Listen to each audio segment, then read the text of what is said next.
My family, the Yagami clan, once reigned supreme. Its legacy entwined with the eternal symbol of fire. But fire alone does not define its power. Beneath the radiant glow lay a secret, a shadow unseen by the eyes of the world. On the day when the flames of our clan were extinguished, my elder brother chose the path of silence, bearing the weight alone. But I swore to fight back.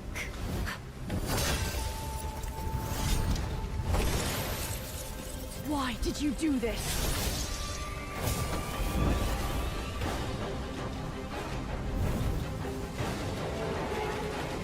The fire blazes with light, but the shadow fuels the fight.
My family, the Yagami clan, once reigned supreme. Its legacy entwined with the eternal symbol of fire. But fire alone does not define its power. Beneath the radiant glow lay a secret, a shadow unseen by the eyes of the world. On the day when the flames of our clan were extinguished, my elder brother chose the path of silence, bearing the weight alone. But I swore to fight back.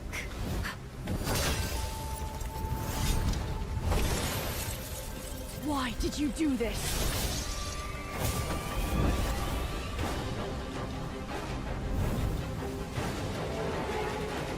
The fire blazes with light, but the shadow fuels the fight.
My family, the Yagami clan, once reigned supreme.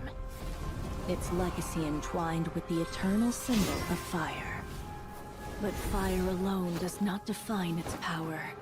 Beneath the radiant glow lay a secret, a shadow unseen by the eyes of the world. On the day when the flames of our clan were extinguished, my elder brother chose the path of silence, bearing the weight alone. But I swore to fight back.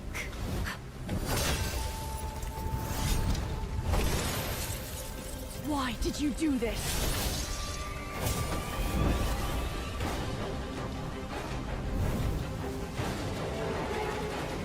The fire blazes with light, but the shadow fuels the fight.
Ladies and gentlemen, welcome to the show. This is the Free Fire World Series Southeast Asia Fall 2025.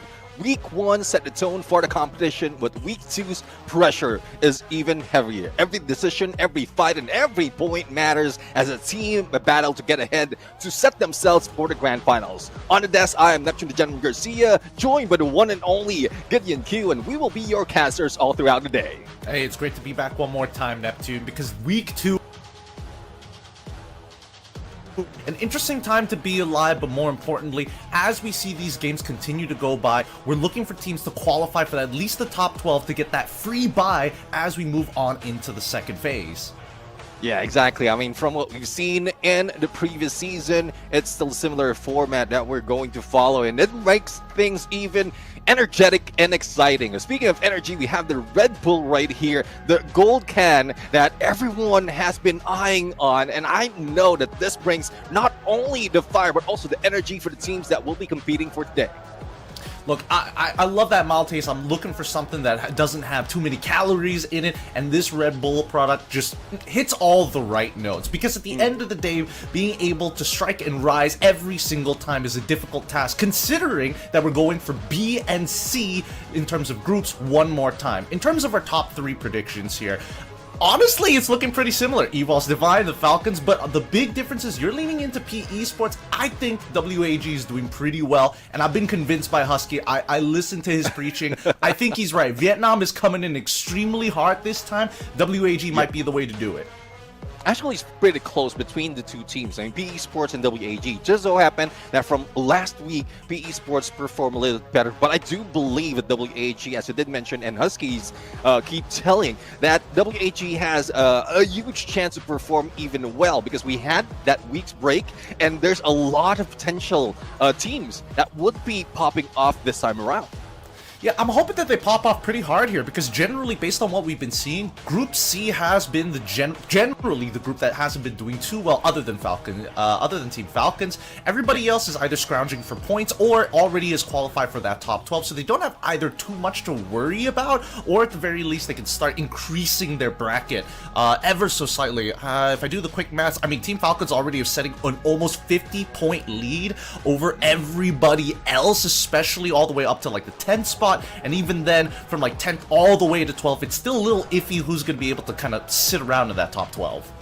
Yeah, exactly. I mean, it's tough, especially if you have a lead, or other teams will be having a lead. And not only Team Falcons, there's a lot, and most of them are also coming from Group A. But the focus right now is for Group B and C. And I'd love to see like Group C starting it off, because they can set the tone for the competition. The only problem there would be they will be left behind, especially if they don't do that much, because what's in the line is not only prestige but also the prize pool, and the champion will be getting $100,000, and it goes down drastically if you end up in second place. It really does. 60,000 USD immediately cut just because you missed out on that championship spot, and then it goes half all the way down to 2.5 thousand if you're rank 18. Don't forget, there's still team MVPs, there's still plays of the day. Now, tournament timeline, right? We're already in week number 2 to finish off the knockout stages, and then we'll eventually go into phase 2. And once we get into phase 2 of week 3, week 4, week 5, and week 6,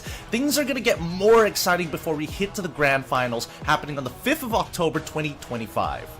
Yeah, exactly. I mean, what's exciting right now is for the teams who's getting into the top 12 by the end of the week. Because as you did mention, they are the ones who's starting it off for the battle of number 1 once we get to the 3rd week all throughout. So this is the tournament format that we have right now. We have the knockout stage that is happening between 3 groups, and we've seen a lot of them already from last week. But the format would be in rotation for Group A, B, as well as in C, and it doesn't follow the same format every week. So right now we're going to start it off with B and C, and it's a different format for the following weeks, or for just for this week, because for the following week it would be a different approach overall, because we are getting into the second phase of the knockout stage, which is being shown right now.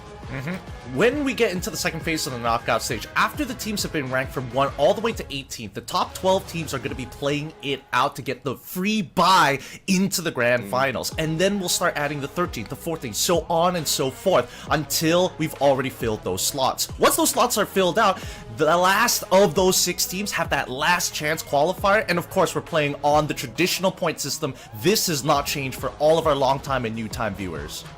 Yeah, definitely. I mean, if you get a Booyah, you get 12 points, and similar to what we've seen in the prize pool, if you get a second place, it drastically goes down to 9. But it goes down by 1 point up until the 10th, and 11 and 12 will not be getting anything. So it's more of the elimination that we need to stack up into if they're in that situation. But another thing that hasn't changed a lot is the tiebreaker rules. It is working, so there's nothing to fix. First, we go into number of Booyahs, and then followed by the total elimination. And if that doesn't fix the tiebreaker, we go for the survival rank of the final round. Now, luckily, we haven't had to use the tiebreaker rules, and hopefully we keep it that way, considering that our format has done us phenomenally for the past couple of years for Free Fire esports, keeping things exciting, keeping things fresh, but most importantly, every strategy is viable. Now, we are still playing on the one unique active skills. Every player has to have an active skill, but each player in a team needs to use a different active skill. So you can't double up on the same active skills unless you pick it up on the battlefield. Yeah, exactly. I mean, this makes it even more exciting when this unique active skill rule has been introduced, because there's a lot of options that the teams are using right now to make sure that it also adapts to their style. There's no more spam of Tatsuya or whatever that they need right now, especially those damaging active skill. But now we are starting off, or we are just taking a look at the grand finals format. We're far from this stage, but just set the expectation. For those who are getting into the grand finals, they need to race to 80 points. And if they got that on one match, the following match, they would need a Booyah to be declared the champion. But if no one gets it, the ones in the number one spot in the rankings would be declared as our champion. Hey man, I mean, EVOS Divine in Group B, who's playing today, has experienced that. Not finding that Booyah, but like still gotten so many points that it didn't matter anyways. They were just that far ahead of everybody else during EWC. But that's not all. We got Onyx, Todak, PE, PR, WAG. From Group C, we have Team Flash, BTR, Expand, GOW, Falcons, as well as Kagendra playing off today. And if we learned anything from last week between Group B and Group C during week number 1, we know that this is going to be exciting. Everybody was hyper aggressive. We were getting crazy numbers in terms of raw eliminations by the end of day 2. Yeah, exactly. I mean, that's where the teams need to focus right now, because there's no cap in terms of elimination. And compared to placement point, yes, they can go for that, because there's also the Booyah plus the number of elimination that you can get if you get into the final circle. But if you can start it off early and then survive a little bit longer to beat anyone, and we've seen that happen so many times, those getting the Booyah doesn't always end up as number 1 for each match. So they managed to stack up a lot of points, taking the lead against everyone else. I mean, I'm looking for things to change up, really, right? Because we saw how dominant Team Falcons as well as EVOS Divine, given the fact that, you know, a lot of recovery really hindered them last week, but Onyx in particular, especially with up-and-rising teams like WAG. Even Team Flash has been able to secure a Booyah for themselves last week. Onyx Olympus is just one of those teams that you're hoping to get more points, considering that they were last season's champions. Yeah, and one thing that surprises everyone is Onyx Olympus was the last to get into the grand finals, and first to even last to activate the champion rush condition. But they were the ones who first activate, or not only activated, but also grabbed the Booyah after activation. So there's a lot of potential, and I would say a lot of fans out there are saying it's more of luck for Onyx Olympus. I doubt that, because you won't be able to do that if you didn't study your opponent, if you don't study getting into the final circle and getting Booyahs overall. Yes, they didn't show it from Knockout Stage and even from some parts of the grand finals, but when it really matters, that's where you grab that Booyah. And it's not about luck. They made that happen for themselves. Luck is when the ring pulls to you, when you get the 50-50 right, but you also have to position yourself in terms of just raw points for you to qualify for that to begin with. And that's what Onyx Olympus was able to achieve last season. Coming this time around, now that we've played with this system for a little bit, between these two groups, I'm thinking that the Vietnamese squads are going to be guns blazing. I'm hoping that PE Sports keeps up their streak. Same goes for WAG, who are part of our top 3 predictions. But you never really know, because based on what we saw, Indonesian teams, kinda yes, kinda no, right? Depending on the map, they do really, really well. And sometimes, especially for a team like Kagendra, who's so new, they've just kind of been vibe checking everyone. They're like, I'll hot drop you on this map, and then next week, maybe I'll hot drop somebody else on this map. You know, they're just going through the list of our 18 teams. Yeah, exactly. And it's not first time that we've seen that from an Indonesian team. Remember Bigatron, when they were introduced, they were the Falcon Hunters. And then once they're done with that task, they've done it so many times, they tried other teams like Brave United, even those Evo's Divide. So they know for a fact that they can challenge other teams. And what does it translate? You get a name for yourself. You also experience going against the top dogs. And when you get closer to, I would say, the world stage, like the Esports World Cup, you would know what to do. Compared to the other teams who are being passive, up close and personal, they're dying out quickly. So that's one thing that they're studying at this point. And this is why tournaments like this, from spring to fall, it's a marathon. It's a long-running game because this gives them chance to experience going against each team, whether it's third-party, long-range, CQC. This is where they learn and adapt. And you know how it is. Adaptability is important for a team to survive. It's just like a workout, right? It's about the repetitions. And the fact that we have this long league format gives the opportunities for teams like Kagendra, teams of the sort, Todak even, Onyx Olympus, an opportunity to kind of see what's going on with the rest of what the meta is soon to be developing into. We've seen a couple of teams kind of pivot off of the Tatsuya, other teams who pair it up with the Oscar, and considering our randomized game schedule today, it's going to be Purgatory first, a large open wide map. We'll see a couple of comps there, but Solara has always been interesting. So far, the Indonesians have done well. I would put the Vietnamese almost in second here because they're just as aggressive and they just know when to fight people. Yeah, exactly. I mean, from Vietnam, I don't think anyone from this region has grabbed a booyah. But in terms of numbers, in terms of points, PE Sports is always on a step ahead from the others as well, from the other teams in Vietnam. So one thing that surprises me is Bigatron, we know that they are the Solara Kings, but they didn't show that much from week 1. So I guess they're still studying some parts of these games to be able to maintain that title. But speaking of title, number 1 title goes to Team Falcons, but say what? No booyah, no problem, because they have a lot in terms of points. They have been farming these lobbies, and at this point, is it necessary for them to farm any more? They're already about to break the 200 mark. They're literally 2 points away. I think they're in a really good spot overall, so if they want to take it chill, to let some of the other teams catch up, I'm all for it, right? But the significant stats is from PE Sports, Lao Ho in particular. 1 booyah achieved already for this Vietnamese squad, but 27 eliminations, but his damage is what makes him outstanding. Yeah, definitely. I mean, number of damage that he has done, especially in the long range, because he's the guy who is in charge of like oversight as well as giving initial damage before the rest of the teams go for that rush. And this is one reason as well why PE Sports is surviving and also keeping themselves on the top of the leaderboard. When we look at just Group B and C, they are second to Team Falcons. So I guess even with 30-point lead against Team Falcons, if we look at it that way, they can still catch up if they will still have Lao Ho as oversight and survive a little bit longer towards the final circle. Now, it'll be interesting to see the rest of his teammates' stats overall, because PE has adopted the strategy of, hey, if we're going to swing, we're all going to swing at once. It's never just one person going for the peak, and I think that's what PE Sports has been finding a lot of success in their pickoffs, because it's not just about one person landing a headshot. If 4 people land a body shot, that's more than enough to knock them down. Yeah, exactly. And one thing I would say is, in terms of elimination, the rest of the teams are not far behind. From what I'm looking at, LBT, Nero, even Nolan has so much, a few elimination that has been done as well, that even Lauho is somewhat in the middle. If you consider everything, not only elimination but also the assists. So it's more of a team effort that we are seeing from PE Sports, and hopefully this continues, because you don't want just one player popping off, and then if that player dies down, then that's where everything crumbles for the team.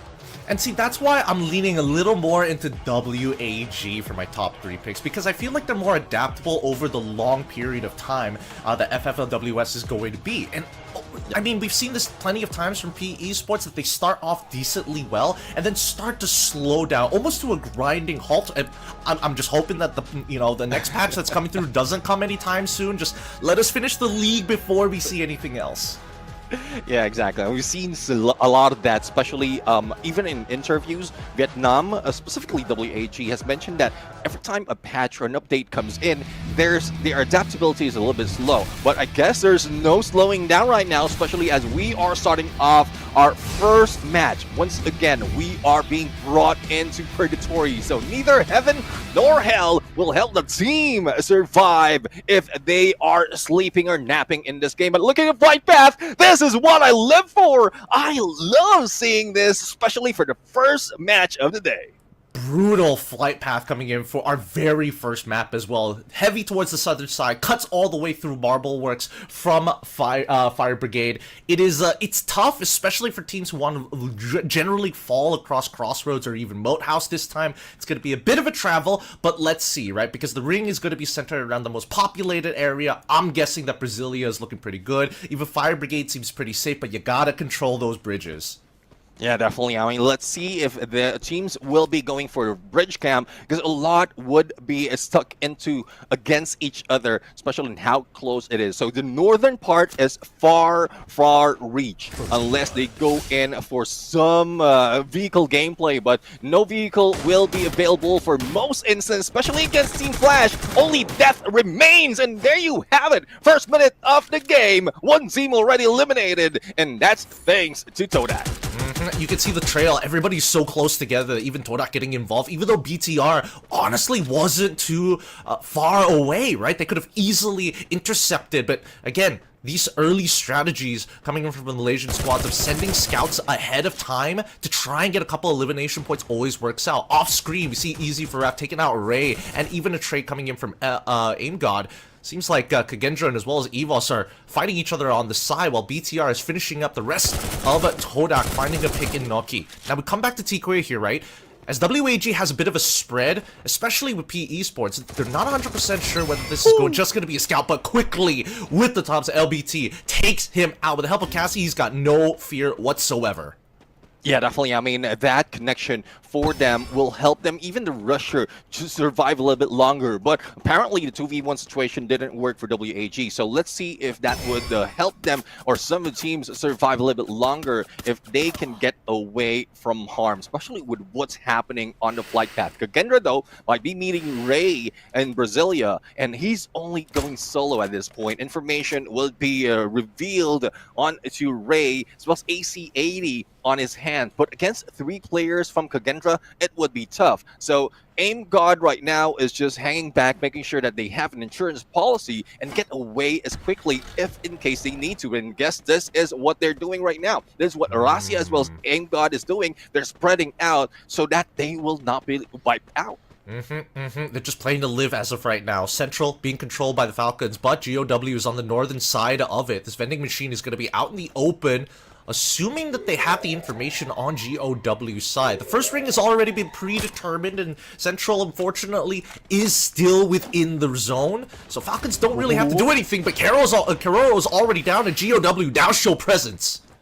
Hands right now, and the rest of the teams putting a lot of pressure, but Pina RGS making sure that Dion will not be picked up, but it's still a little bit too late. There goes the Rebel Rush, as well as Rip being ripped out, and it's not just Pina that he needs to deal with. Even on fire, on Overwatch, and Limitex 7 right here is putting a lot of pressure. Prime position from Team Falcons, especially as the 2 of them is far away from the engagement, but unfortunate for them, the follow-up is a little short, and they didn't get that much in terms of eliminating GOW. They didn't finish off that last. They could have turned it into a 2v2 and then immediately go for the revive, right? On fire, gonna reposition himself. He does have a pockmark in hand.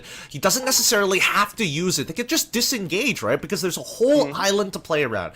Depending on the information that they have, they could rotate to Fire Brigade or Lumber Mill, but the chase is on, right? GOW quickly pushing them out, forcing them into Fire Brigade, giving them no choice whatsoever as they control the POI. It's tough, though. It's tough on having this cruel flight path. A lot of engagement has happened already, but it's just that only one team has been eliminated. So it still shows that teams are vying for survivability. And, well, that's the name of the game. So if you're not surviving that long, despite of what's being thrown at you, even the flight path as well as the rotation, then you should, or you might be taken out a little bit too early. But for Evos, after what happened with two of their members, they still managed to get out and now on their way to the next phase of Circle. And we are only seeing Team Falcons who are missing a couple of players, but a revive has been done on Pina. Only one remains, so we will still have full squad on the remaining 11 teams. I'm a little curious where Kagendra ended up rotating to, because again, we saw the split coming up from Evos Divine initially down by Brasilia after taking the initial fight against not only Kagendra, but arguably even BTR, who wasn't too far away afterwards. But once the teams kind of dispersed out there, we now cut back to Kagendra, moving back in, but this time towards PE Sports. Now, they're on the west side, the southwest side, on the outskirts of Brasilia itself. I am very curious as to why they decided to go out in the first place. They had dominated the area. They could have hunkered down if they wanted to, but it looks like they were looking for more equipment to work with. Yeah, more equipment as well as more chances to be in the next phase of the Circle as it is closing in from the first to the second. Now, I guess PE Sports, or meeting PE Sports in Brasilia, is not part of their plan, so they back away that quickly. And this is what I love about some of the teams. They know how they choose their fight. But for Evo's Divine, Ray right now in the front line, the rest of the teams though do have some coverage, but they might not have seen Kagendra next to them. So that would be a threat for the survivability of Evos, or probably the viability of them getting a lot of elimination. But for WAG as well as Bigatron, they will be heading into Brasilia. So I thought we are in Southeast Asia. Why is everyone going to Brazil? That's what I'm saying, my guy. I mean, just because we brought back one EWC championship doesn't mean that we haven't brought the entire trophy back home just yet. But so far, it's really looking very compact here by Brasilia. A majority of the occupying force here.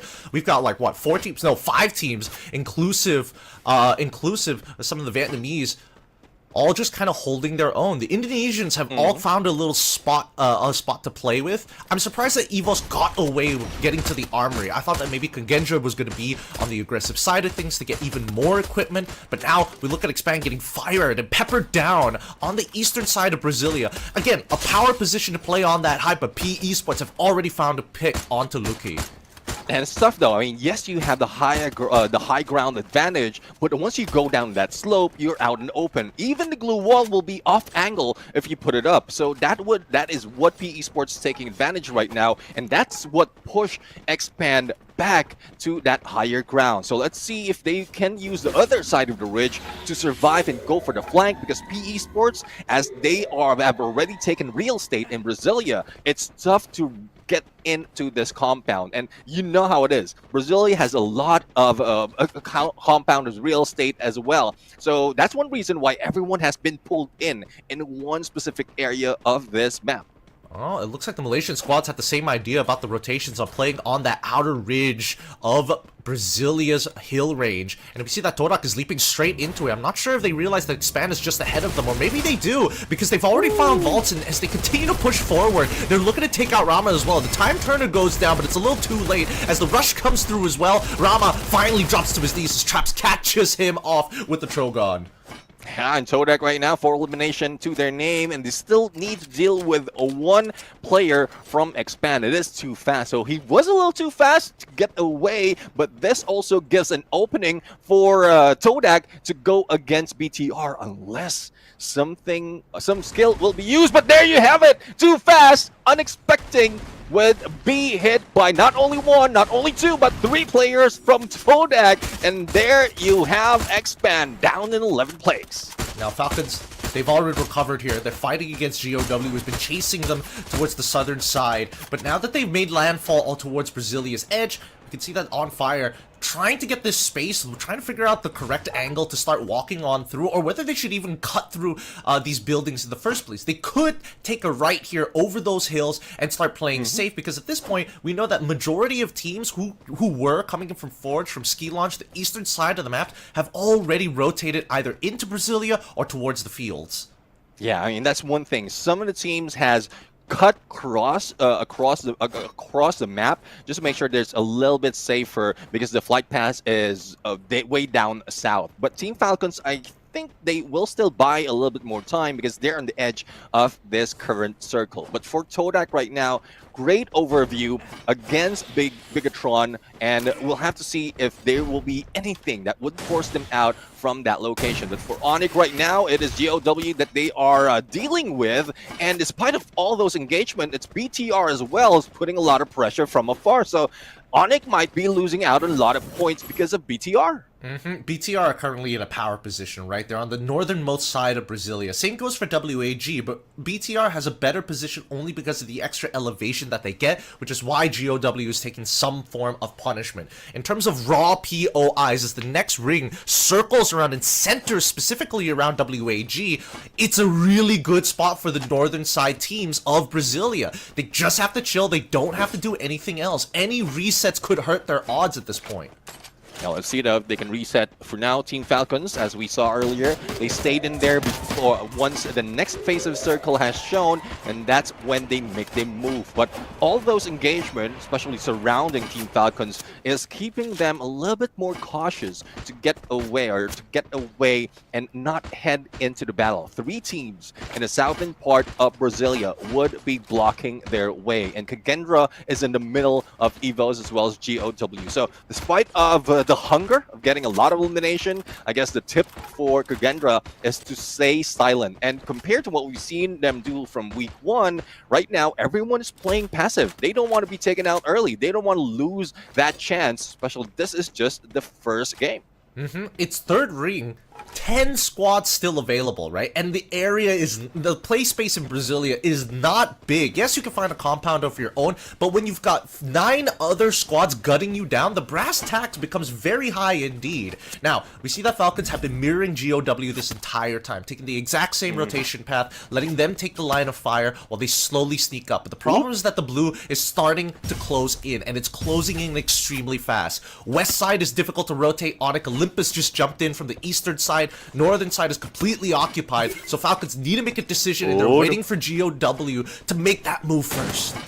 Oh, speaking of first move, Rip should have taken that, but Dion goes and lobs a God Nade, and On Fire will be taken down as well. Pina will try to go for recover, but Blue Wall will be taken out, and let's see if they can survive. On Fire, not yet up. Less people from Falcons going in for the engagement, and On Fire is still being lit up. Dion goes down. The chance for Team Falcons to go finally for a pickup, and even without On Fire, they manage to wipe out GOW. Some may say he was carrying half a shotgun here, but really 2 pellets was all he needs to close out this squad. Now Falcons, they could still revive, right? Based on the passives that I'm seeing, they should be able to make it through. They got plenty of med kits as well. I'm pretty sure GOW was holding inhalers on top of it, so there's plenty of resources to actually go around. Limit manages to get just behind this wall, which is perfect for them because we see the next ring on that right side. Wait a minute, who's shooting them right now?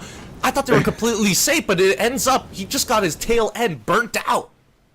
Yeah, I guess it is Razia with that FGL. You know how it is. The flames go through the wall. The blues closing in as well. So putting so much pressure on Team Falcons. But despite of all that pressure, they have 7 eliminations already. A ridge to play with. And they can go for the full rotate. And, well, hopefully they know that Sonic Olympus, based on the movement of the team, that they will be beating up. And they're trying to get away from Kagendra because they felt so much pressure. But Limited 7 says, no, don't get near to us because we'll take you down. And I guess there's a battle between Indonesia and Thailand, and it looks like Thailand is winning. God, I really wish we could see real-time shots of just Limit double headshotting his opponents at this point. But now they're taking the full-on fight. They don't want to just keep rotating. They have to stop this mirror coming in from Kagendra. It's too easy for Raph. Is able to find On Fire. CT7 drops to his knee as Pina takes advantage of the whole situation. Oh no! Limit ends up getting eliminated. Onyx Olympus has caught tailwind of what's going on. They sniffed them out, and now we cut to Evos taking on a PR. They've already lost 2 of their members here. Always on the back foot, and PR ready to jump on them. Yeah, Pharaoh right now, all stacked up, 3 stacked against Aim God, and even that M590 cannot do anything, but Evo's Aim God says no, Double we're going to kill. put a trap, and they spring a trap mine against them, and Adam right now, or rather, Fire Pharaoh would be gunned down by Aim God himself, but no hits that much, and even the slash might help them. But finally, Aim God will be taken down, and a lot of pressure coming from Pharaoh will also mean their demise because PE Sports is knocking on their door. And here's the chain reaction on the western side. All the teams are colliding in on the action here. PR, PE, even WAG is sniffing out what's going on. BTR hears some of this action and wants to get in on it, but they can't see it from the inside as BTR have a fight of their own, trying to take down Todak, who intercepts them midway. Todak get eliminated, but they walk away with only 2 members. PE, 2 are down, 2 are still holding strong as the Riptide Brothers come out. PR is the next to fall as WAG must hold off Vitality on that northern side. Onyx Olympus dominating the bottom side of Brasilia on the 5th ring.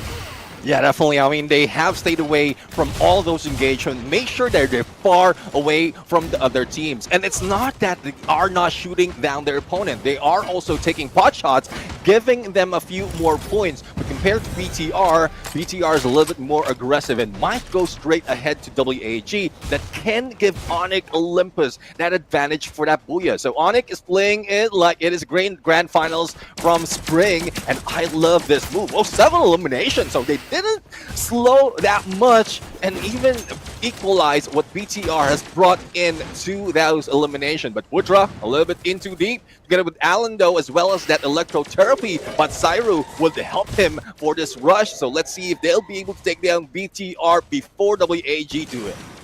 And BTR know that they're down a man. They can't do much. Dix is the first to fall here. Anna blows his temple right off as WAG finally get eliminated from X. He was looking for an angle, but he also found resistance, and now he has to play by himself while the rest of his team are on the outside. Koja and as well as Zaru trading shots against each other, but Kyung is able to start the initiation. Unfortunately, Primex takes him down. Koja is soon to fall after him, must tank the blue to run out on the outer skirts of it. Gets into the monster truck, not enough. He's getting in and out to try and turn this around, and they find it at the very end.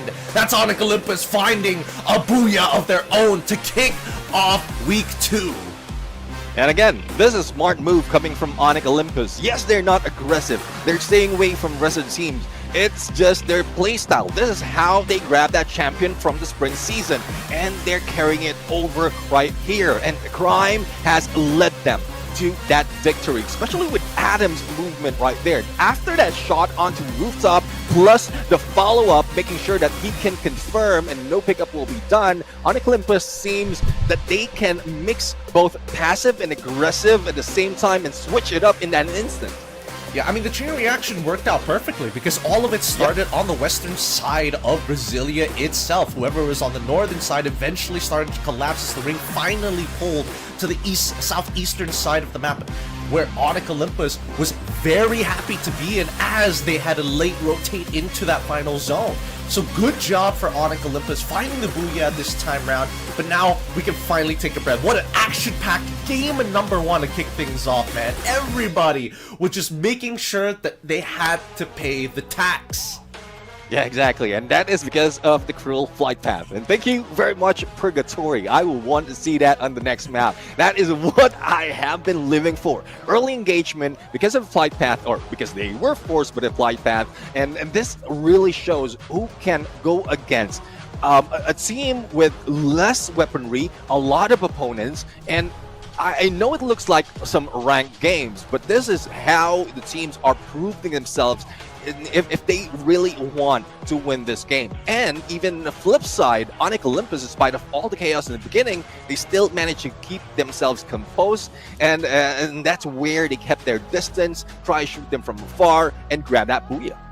And again, it's not like they weren't the most proactive on the map, right? Because based on the loadouts that we did eventually see, and we're probably going to see it in the post-game as well, they weren't exactly running the most meta-optimal, you know, loadouts in terms of just raw weaponry, which means they didn't really hit up, didn't find any care packages, didn't really hit up and use their coins to actually buy some bigger weapons. They kind of just chained reaction off of their low-budget builds, and honestly got away with a lot, being the last to actually, the last few teams to actually find a spot on the eastern side of Brasilia, while teams like Team Falcons and as well as GOW were coming in from the south to the east.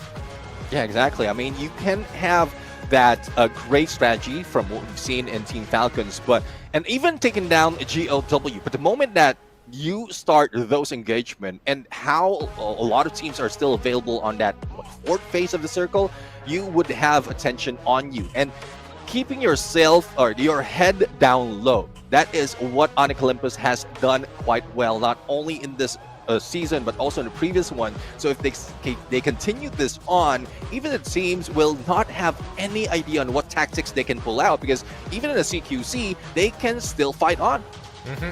It's all of these small moments that really matter, right? I'm not sure whether they caught Aim God accidentally blocking himself off in the house, but we'll probably see that in just a little bit, right? So many things were occurring here down by Brasilia. Everybody just decided, you know what? Let's force the ring to come to our side.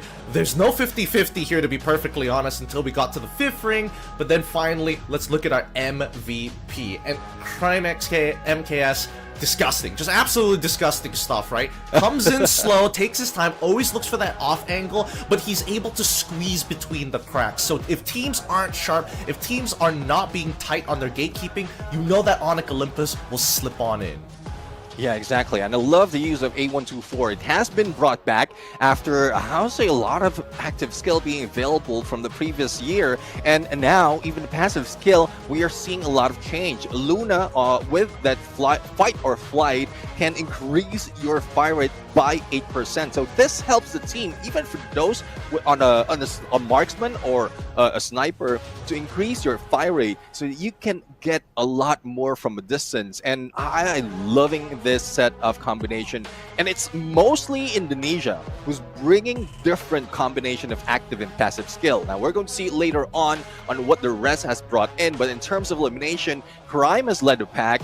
Unfortunately, Putra, we've seen him go aggressive. He's always in the front line, but didn't get any elimination. It's more of the assist that he did. It's because probably of the slow pace that they did on that early part before we end that game. Hey, life as a support player sometimes, you know what I'm saying? It's just you're waiting for the knockdowns, but your team's picking them off already. It's really good that your snipers are hitting their shots, but everybody else is just give me an angle, give me an opportunity to interact. Now, as we look at the stats, right, in terms of their build, I love that you brought it up, right? Because again, if you have increased fire rate, it technically doesn't matter what gun you have. Even if you're going on a low budget build, that gives you that extra bit of edge over your opponent, especially if it's an automatic weapon. Yeah, definitely. And one thing that we've seen so much being added in, going back to the passive skill, is that Nikita, because the firearm expert increased the reload speed. And we know that M590 has reload speed has been reduced, so it just counteracts that. But I'm quite astounded that the teams are sacrificing the use of passive skill just to counteract a weapon. But you know how strong M590 is, so I guess that's something that they won't let go that easily. But in terms of game standing, it's still Onyx Olympus taking that #1 spot with a Booyah and 9 elimination. And comparing them to the other teams, Team Falcons are the only ones that has more compared to Onyx Olympus, and that's the rotation that they took. Even if getting only 3 placement point, as long as you have a lot of elimination, you can still be in the top board.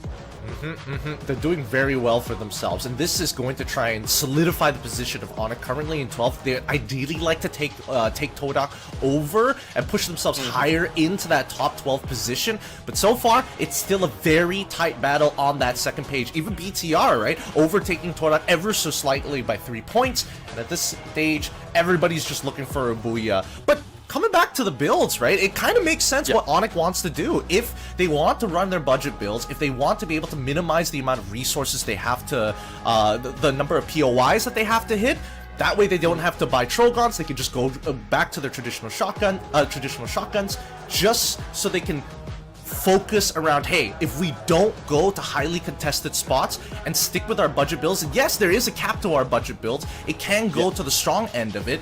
That means we'll be so good during the mid game. Yeah, definitely. I mean, I guess that's one of the plan, and we've seen that so much from Onyx Olympus, but we'll have to see if that would stick, because knowing their tactics, and from what we've seen, I don't think it would change even if the flight path is fair for everyone, and as well as the active and passive skill combination.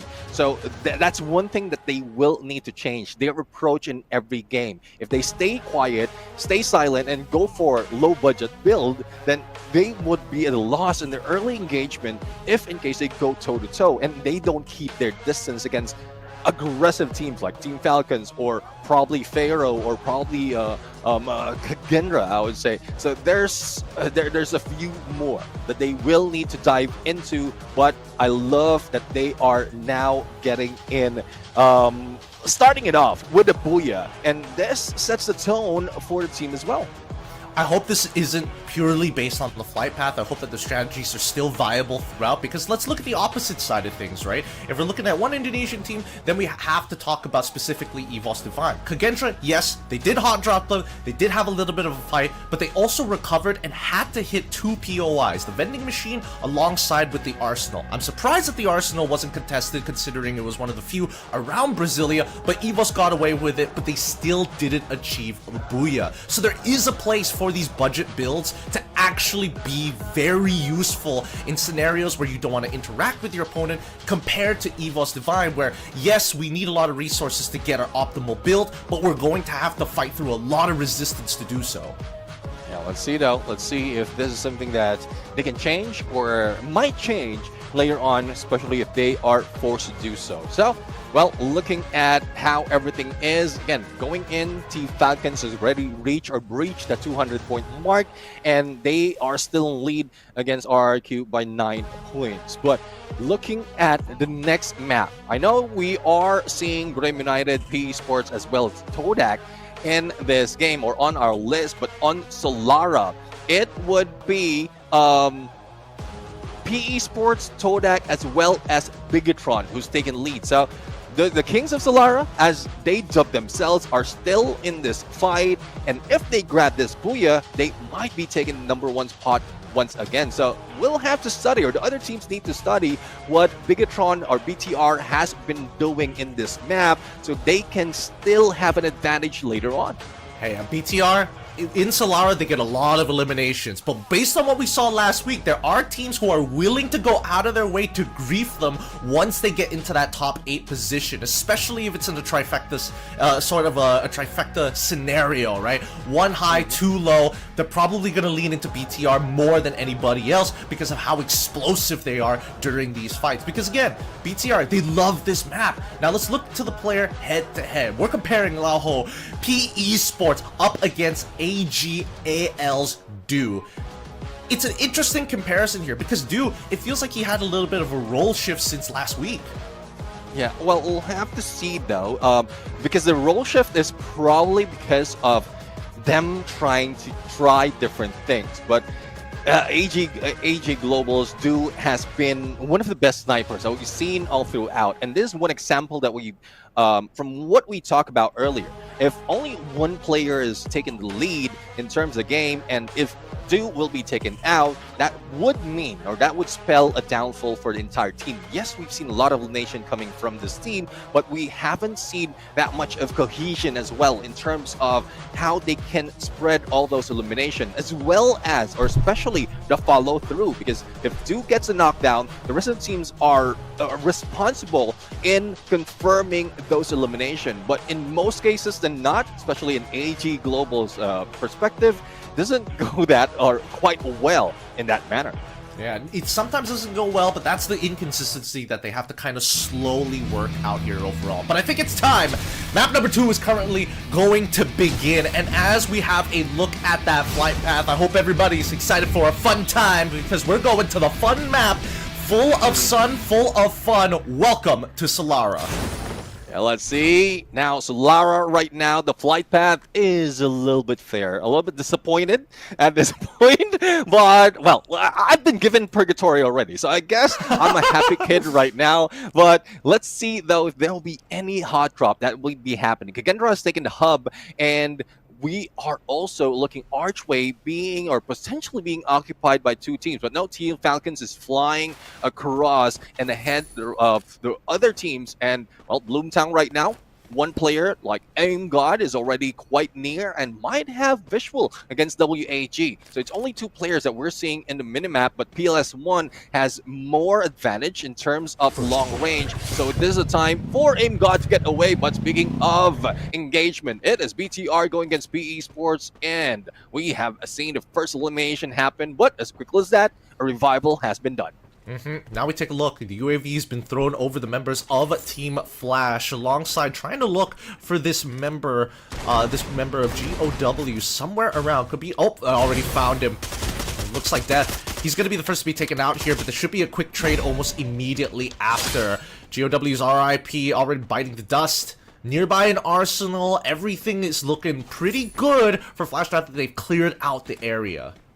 Let's see, though, if this area is entirely clear, or they can go ahead and probably take down a few more or get a few more of those points. But no, I guess Team Flash is heading in for going back on a looting phase. But for Koja, despite of having one elimination, LBT being taken out, I guess everyone from PE Sports will be swarming against them. But we are seeing some of the players from Bigatron as well going in for the battle. So everyone heading to Nero, and the first to be taken down would be Nero by a skill. The rest of the teams will be hiding out, keeping their distance, making sure that they will survive this battle, and Nolan might be the next target. And we've seen Bigatron. Vitality from this team has been so much that aggressiveness in the early game has also led to their demise. So let's see if they have fixed that overall. Well, I think it goes both ways, right? It's either you take the passive route or you go for these early fights. Chase down your opponents, hurt them as much as you can. Even if you bow out, as long as you get double digits in the eliminations, generally it's honestly not too bad. But now, speaking of early contentions, we do see that Onyx made contact with Expand, and straight away, as soon as Crime hits the floor, they're out of there. Expand, chasing really quick. Actually, they even use their own launch pads to get to the current launch pad. I don't know if they're going to keep on chasing from that point onwards, but now we see that Kagendra falls into the sights of Pina, who's been so hot today so far. Already had an incredible game number 1. Let's see if he keeps it up for game number 2, because he's already found the initial knock, and now they want to go further as On Fire immediately finds the flank. And this is what I'm talking about. I mean, we mentioned that AG Global is one of the teams that can get engagement from long range, but the follow-up is a little bit slow. But Team Falcons is making sure that they have a couple of players ahead of them, so just in case their sniper can get a knock, then they can confirm it real quick. But speaking of confirmation, a lot of elimination is being done and being confirmed from all over the map, and Eco Drain would be one of those. Evo's Co-Chill might be taken out. Rain Aim God is still alive and kicking, but Expand is still putting a lot of pressure. Good enough that they have a vending machine close on them and they can revive their teammates. The risk is a few more elimination will be happening, and spotting out where those players will be dropping in can give information to the opponent, like Expand, to where they will be or where they need to shoot.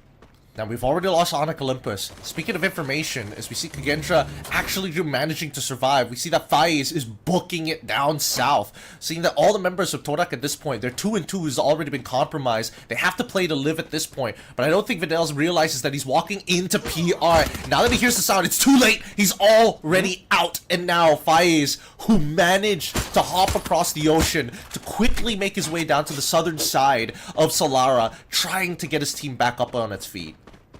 Yeah, let's see, though, if he'll be able to do it, because HP's a little bit damaged. Not quite sure if he's also broke. But no, it seems like for Todak, 3 players will be revived. So there's still hope for this team, but one will be taken out. But Faiz, a valiant effort for him, despite of having a lot of opponents. Prioritization of bringing their teammates back is one thing that a lot of teams has been doing, and they want to survive a little bit longer, especially on the final phase of the circle. But for PE Sports, they will be engaging against GOW, but position-wise, I don't think they have that. But in terms of exit strategy, they do have that that slide rail that they can use if in case GOW can beat them to win. So let's see though, Hans and Akoi. And this is quite surprising. PE Sports have man advantage, but they're not that aggressive against GOW. So I guess this is something that PE Sports needs to work with. I mean, they wanted to cut off their rotation here, right? They didn't realize that one of the GOW members have actually snuck on in and is actually coming in for a pretty wide flank. Now that they've kind of evened it out, 2v3, the third reinforcement here, especially with the off angle that he has, unless he's leaping in from above, it's tough to tell. But it looks like he's here to back them up. Nero, they've already lost Nolan, Lalho and LBT. Let's see though.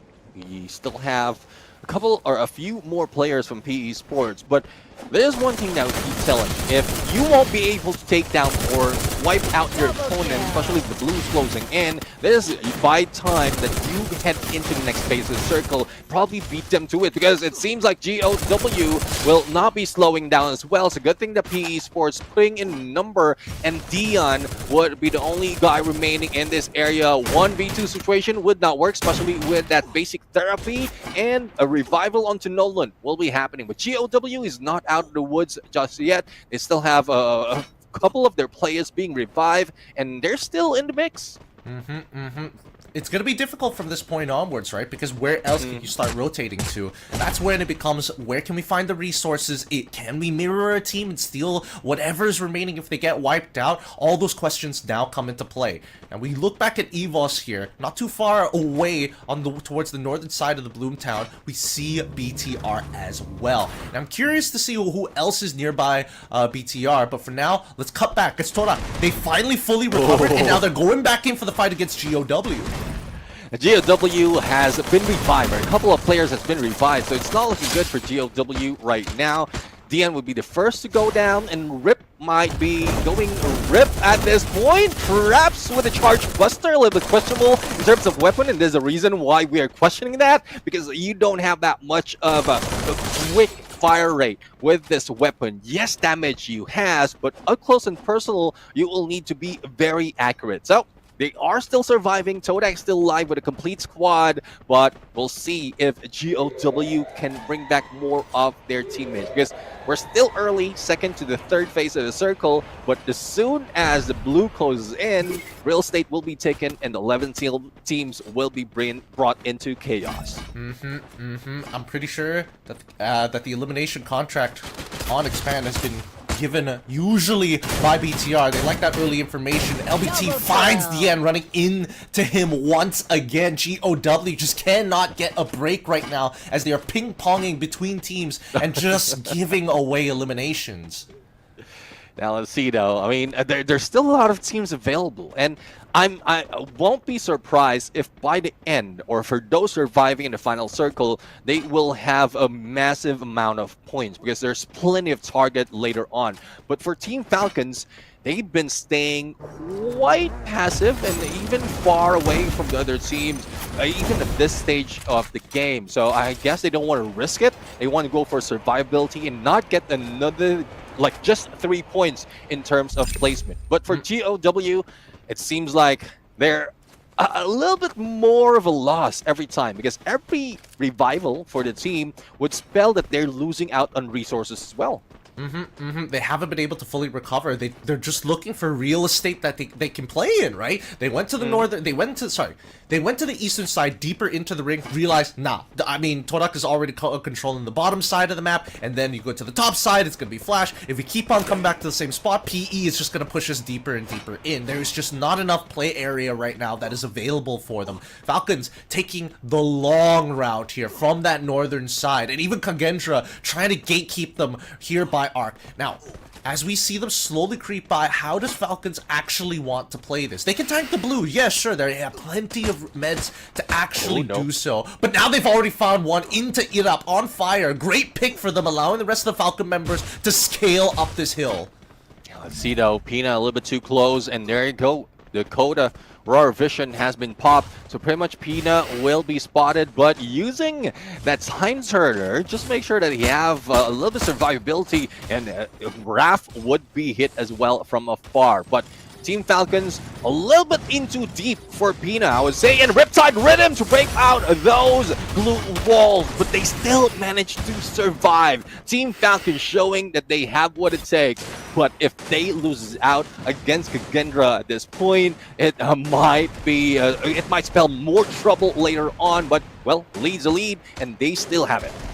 They've already used the Valiant Dash, and they've cleared out 2 of the members, finishing them off and reviving on fire, and they don't let the last leave. Limit just making sure that he is still a dangerous man behind the 8X. Nasty shots coming in from Falcons as they eliminate Kagendra. Clean fight.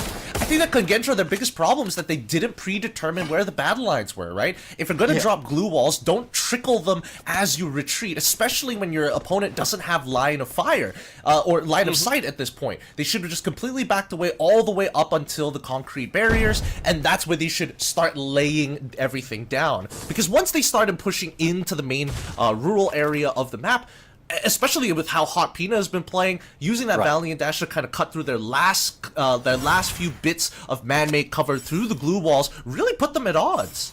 Yeah, exactly. I mean, it's not only giving them information on what...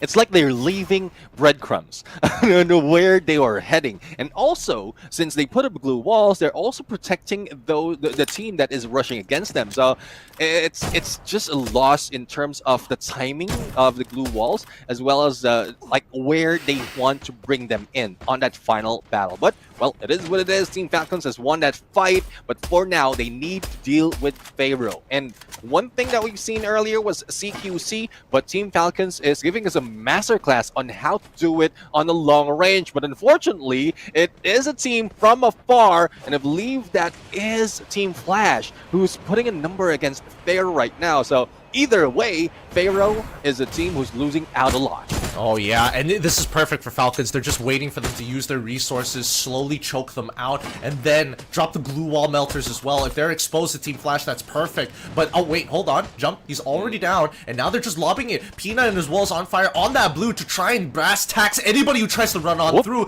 Jump's gonna try again. Pina realizes that his off angle won't work anymore as Kiroro is already in their faces. 2 good shots, 3 good shots, 4, and now he's looking for 1 more to wipe them out. Good with a single barrel is able to take out so many. 2 picked off, 3 picked off, and now they're looking for the squad wipe. Kiroro right now, masterclass on an M590, and from Ninja Clash, he's also showed us that Deagle being used. So, well, accuracy, I would say it is on point for Team Falcons, especially Kiroro on that 1 shot, and it doesn't stop from there. He can also use long-range weapons for that, but for Pina, he's just making sure that Sensi will not survive even longer. And for Limited 7, he, like everyone from Team Falcons, is assigned a task, and they're either to go for a CQC or a long range, and it's not involving one specific team. They can go against 2 teams all at the same time. And GOW finally get eliminated here. Really, really difficult run for them, but Falcons right now blowing through the members. Finally, punishment coming in from on fire. Limit fights back against WAG, who's on that northern side. Not Team Flash, apparently, as all of these fights have been breaking out across the map. We're only left with just 5. Falcons, WAG, BTR, Todak, and as well as Expand. 1 Indonesian, 2 Malaysians, 1 Thai team, as well as 1 Vietnamese squad left. Let's see though, who will survive. Todak with only 2 players, and they're not even together, so they are split up, and there goes the flight of traps, but he still managed to survive in the middle of the next phase circle. Well, I'm not saying this is safe, I'm not saying this is a good spot to go into, but as long as the engagement is away from him, then he might be able to bring a team with a higher placement point. But for Team Falcons, 14 elimination, and I mentioned this earlier, because of a lot of teams surviving a little bit longer, even in the 3rd phase of the circle, Team Falcons is a team that's taking advantage of that. And Todak just taking out members of Expand right now. Expand gets eliminated before BTR, who's getting peppered by 2 squads simultaneously by really, really good snipers. And the Ring now deciding to move towards the northern side towards Falcons. Now, Falcons, this is a really difficult position to play from. Literally one glue wall, a single Riptide Rhythm could shred that away from them. They still have resources, but Limit is making every shot count. Kyung already down on his knees. BTR, 2 members still alive. Kyung and as well as Juan playing behind this rock. They need WAG to do something to bail them out of this scenario. And I love that Team Falcons managed to stay in that area because the shift of the circle is favoring them right now. But how quick can they retreat to be able to keep that distance? Because we've seen the spread of AC-80 or even SVD, not only for Team Falcons, but also on WAG. So long range, they can go for the fight. But BTR, Kyung, not waiting anymore, heading in against Team Falcons. But they are on the edge, and a lot of damage has been received and being seen as well. Glue wall melters might not only melt the glue walls, but also their HP. Oh no, Falcons, they're exposed. Their backs are wide open here as WAG also take advantage of the scenario. They saw Falcons running up. They saw BTR as well jumping behind them. They've got them in a really tough scenario. But quickly, Falcons take out the last 2 members here. Now WAG must fight back, but immediately Limit another good shot, making sure that he by himself, 5 eliminations, but the number of knockdowns is astounding. Oh, definitely. That would be a record. But another shift to the circle will be happening. And Tikui up front and personal, but on fire would keep a little bit of distance. And Time Turner has been popped. Make sure that nothing goes through. And 1v1 is ensuing inside that Time Turner. And Tikui will be met not only with on fire, but also with Pina and Karoro. Prioritization on one player. Taking it down is what they're doing. But unfortunate for Team Falcons, they lost 1 of their players. Make that 2. And it is now a 2v2 situation. And Tikui and X4 putting a number. WAG seems like they want a booyah even more against Team Falcons, and they have. Huge plays, booyah achieved for WAG. Tikui, what a play! He goes in, takes on 2, puts them at odds, survives for an unbelievable amount of time while the squad collapses on Limit. I mean, this would have been a beautiful clash squad between the 2. Really would have, but that's just not the game mode that we're playing right now. I can't wait to see how they're going to fare up in clash squad now that they've got Tikui. Because again, he bought so much time for them, running into 3 members while Limit was getting pinched. All he had to do was literally live longer than his opponent, and while he did, he took down Pina, who was already on fire today. Yeah, exactly. I mean, if you're a solo going against multiple opponents, and even Team Falcons didn't get that knockdown instantaneously, so you bought a lot of time, making sure that a few more of your players had advantage on a different part of that final circle. Great move, great tactics coming from WAG. Not quite sure if that's part of plan. Hopefully it is, or it's just their, their initial response, or their, how can I say it, their actual response if things happen. So I would love to see more of that from WAG. Going against Team Falcons is not easy, but they managed to do it. They really, again, considering that the fight started off as a 4v3, Limit already found that initial pick, right? So the fact that Tikui not only bought time, got his teammate revived, took out Limit, and then after that, he single-handedly dealt with 3 members while knocking down Pina, it suddenly becomes like, man, this kid is, he is going crazy right now here on Solara. I don't know whether it's just because that this place is, designed for fun and entertainment, or whether he's just playing hot fingers. Yeah, well, we'll have to see. This is great motivation for WAG, but in terms of numbers, though, Team Falcons has already brought in so much. So won't be surprised if, even without Booyah, Team Falcons is still on the #1 spot. 16 elimination from last time we see them on a 3v4, and I don't think they added so much in that regard because WAG just took advantage of their position, and I couldn't explain it even further because we've already mentioned that so many times on how WAG played it so well. Yep. I mean, considering that this map, honestly, a lot of teams did get into some early engagements. We did miss one big chain reaction off the camera. Not entirely sure what exactly happened to teams like Onyx, not Onyx, Kagendra, alongside with how GOW eventually got eliminated, how Flash got eliminated as well, because again, those were the teams that we were expecting to have a lot of encounters during the top side of that 5th ring, but even so, they just didn't make it that far. So let's look at this, right? Starting off with TV Tower, we see that BTR getting with an early engagement against P Esports, and then we see these smaller skirmishes actually happening all across just the edge of the ring.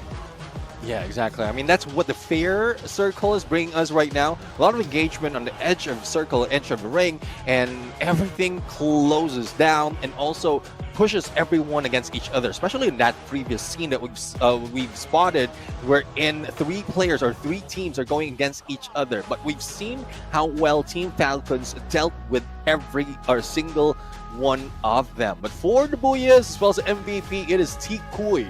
8 elimination, 3,701 on damage, as well as 8 knockdown.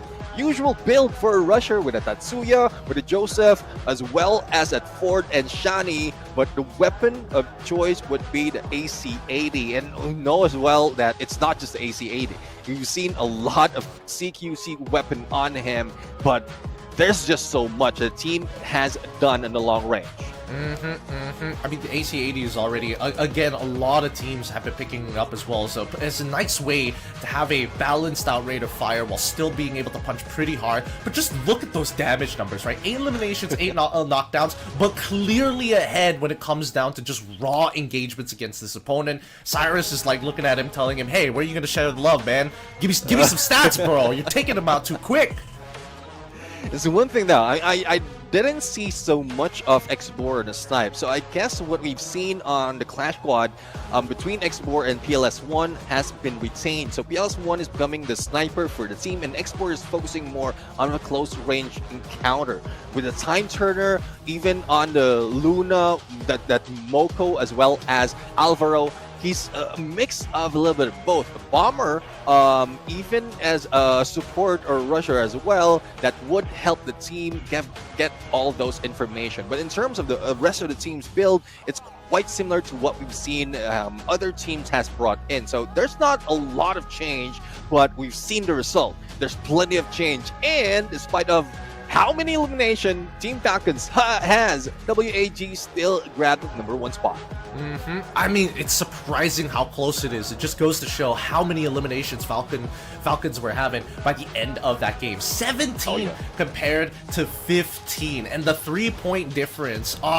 It really didn't matter because of how much they made up for it. Even so, I think that WAG, based on what we've seen in their loadout, really goes to show that they're trying something else. They don't want to have Export just play as a raw anchor. Similarly to when Limit was playing for Core Memory, right? They needed him to be a tough anchor, but now they want to be able to kind of move along as a squadron, pause for a little bit before exploding out again. Yeah, that's one thing that we've seen top dogs do, especially for Border United. If you can get your team, even if on a spread out, and you can manage 1 or 2 players, or even different team altogether, then you will be able to get as much elimination from what we've seen earlier. But as we look at the overall standings, still Team Falcons on that #1 spot, 238 points, and because of that game with a massive elimination, they are taking this lead quite far from RRQ. But for WAG, that Booyah really helped them a lot. 3rd place right now, and very close to beating RRQ, especially RRQ is not part of mix. Yep, they're catching up super quickly. And I think, for the top dogs, they're still going to be in pretty decent space. GOW probably a little disappointed that they couldn't get a little bit more points, but they're still in a really good spot. Even EVOS, right? They're already sitting at a 152, and then you have BTR and everybody else. I mean, Todak, they got a good number of points from that game. It may be a slow and steady race, but at least they're somewhat consistent. Yeah, definitely. I mean, consistency is what we've been asking a lot of teams to do, and Todak, especially carrying over the momentum from last week, hopefully we'll see more of that. And not only for Todak, but also other teams coming from Malaysia. Expand for once, because earlier they didn't do so much, only 2 points in Purgatory, and in Solara they managed to get at least 13 points. So this is a good improvement, and hopefully it like the growth is exponential, because if it goes like pick and throw, it doesn't work that well, and they might still be stuck at the bottom of the leaderboard. At least EVOS, they've kind of gotten enough buffer points to kind of keep them safe, but ideally, they start doing well from this point onwards to make the day worthwhile. I mean, there's still 4 more maps to go. Our next map is going to be Alpine, and once again, we're going to a very wide open space. We saw how Purgatory was. If Alpine ends up being the same thing because of the flight path or not, if it's standardized, then we'll get to see a lot more of what everybody's trying to do. If it's skewed, it'll probably be like a repeat of Purgatory. Yeah, let's see though, because at this point for Alpine, I know this is a map that Brim United fans know about, because this is where BRU dominates. But when we look at Group B and C, it's Pharaoh or PR who's taken the lead, but it's not too far though compared to GOW in terms of number of points. But before we head there, going into most used characters in terms of active skill, Oscar take the lead, but not far behind is the one and only Tatsuya. So they still are in love with that Rebel Rush and don't want to let it go because of how well they use it from the past. And despite of how it has been changed or reworked, if you can get a knockdown, you can still have multiple refresh of those active skill. I think it's a really good showing that everybody's figuring out, okay, we get Tatsuya, we get Oscar, we put them into the same composition. Because one can open up these angles for you, the other can blow past your enemies. If you happen to be looking at the same target and get an initial pick, then it becomes very easy to snowball afterwards. The question is, how do you support them? And I think that the Skylar is one way of doing it, but the question is whether it's optimal to leave Cassie out of the picture, because again, Cassie is really good at keeping your frontliners alive in these scenarios. But then considering what the most used weapons are, AC-80 taking the #1 spot right now, second to the AWM, and third being Trogon. Yeah, so the AZ-80 with the multiple hits, you will be able to get a knockdown, and a lot of players has been using passive skill to help them along. And we did mention about the fight and flight of Luna that increases your fire rate. So a good combination of weapon and passive skill just to make sure that you keep or get all those damage from a distance. AWM, well, that's mostly more of a sniper. But if you're not a main sniper, you can deal with AC-80, and that's why it's across the board. Even from earlier, the final 2 teams or final 3 teams, we saw Team Falcons all across the board. It's more marksman or sniper. WAG, same story. So we're seeing a lot more of potential elimination from long range. That one reason as well why a lot of teams are getting so much elimination despite of having 11 or 10 teams surviving towards the end of the game. Teams are getting a little chill, right? I feel like right now, based on what we've seen from the first 2 maps, and to be fair, Solara is a little weird in its own right, but as we come back to Alpine, I'm curious to see whether that big chain effect, right? The consistent collateral damage reacting through all the teams, maybe between 5 or 6 teams at a time, where you see a majority of them get eliminated, because our top 3, Pharaoh, GOW, BRU, GOW has been caught in the crossfires a lot of the times, and sometimes they're the ones starting it. Yeah, and that was a previous map. But now heading in, I love the team drop points right now. And well, thank you very much, production. So right now we have potential 4 hot drops that would be happening. So Team Flash and Todak up north, and then Kagendra and PE Sports and Railroad, and then we have Forest Red with EVOS and BTR, and not far from them is WAG. In base camp, there's also GOW and Expand, and WAG is just in the middle of those 4 teams. So I don't know who's taking advantage of this, but if WAG can play it similar to what we've seen earlier, they can get a few more of elimination on the early engagements. I mean, hopefully they do and stay energized while doing it, because Red Bull Zinc and Vitamin from Thailand is supplemented with Zinc B3 as well as B6, featuring a mild taste that it keeps players stay highly focused to seize every single opportunity to get that stylish booyah. So once again, thank you Red Bull, as always, for not only supporting us, but making sure that these teams are always energized throughout the spring and as well as fall season. Yeah, definitely. I mean, a lot of energy has been felt by the teams right now, and it's because of Red Bull as well as the pressure of getting into the top 12 as we are just starting off a few more matches to head into the end of the first phase of knockout stage. But I'm loving that there's so much of energy that has been put in by the teams and even survivability that happened. But I guess we are ready, Gideon, to get into the next game in Alpine. Let's see if this is what a Pharaoh can take advantage, because it seems like this is one of the maps that they would have a best chance of still getting in the top spot. And if they are good enough to get a lot of elimination, they can overtake PE Sports and get the 4th place. Hey, despite being called Pharaohs, let's see whether or not they can continue to dominate these snowy Alps, right? We're hoping to see these teams play into Snowfall. For me in particular, I'm hoping that some team takes Snowfall, and it looks like Flash has opted to go for it, while Todak goes for Garrison, Falcons into their usual spot, Militia being taken on by PR. What about Expand as well as GOW? It looks like Expand have decided to change their spot and head down towards Rise side. I'm not sure if that's just the scout or all 4 members, but we'll see in just a little bit, because if it's Kagendra, you know that it's going to be an early fight. Oh yeah, I mean, not quite sure if that's something that they're really taking advantage of, or they're the ones in the losing end. But we'll have to find out. WAG right now, Riverside, and this is, oh, there you have it, expanded Kagendra Stadium right now, and it's more of Kagendra taking the bigger compound, bigger building in this mix. So it might be an advantage for Expand, because if they can take the smaller areas, smaller houses, then they can get a lot more loot compared to Kagendra, and then once they meet against each other, that's where Expand would be a little bit more stronger. Look, he's currently running the Homer right now. I did see them also have a Chrono ready to go.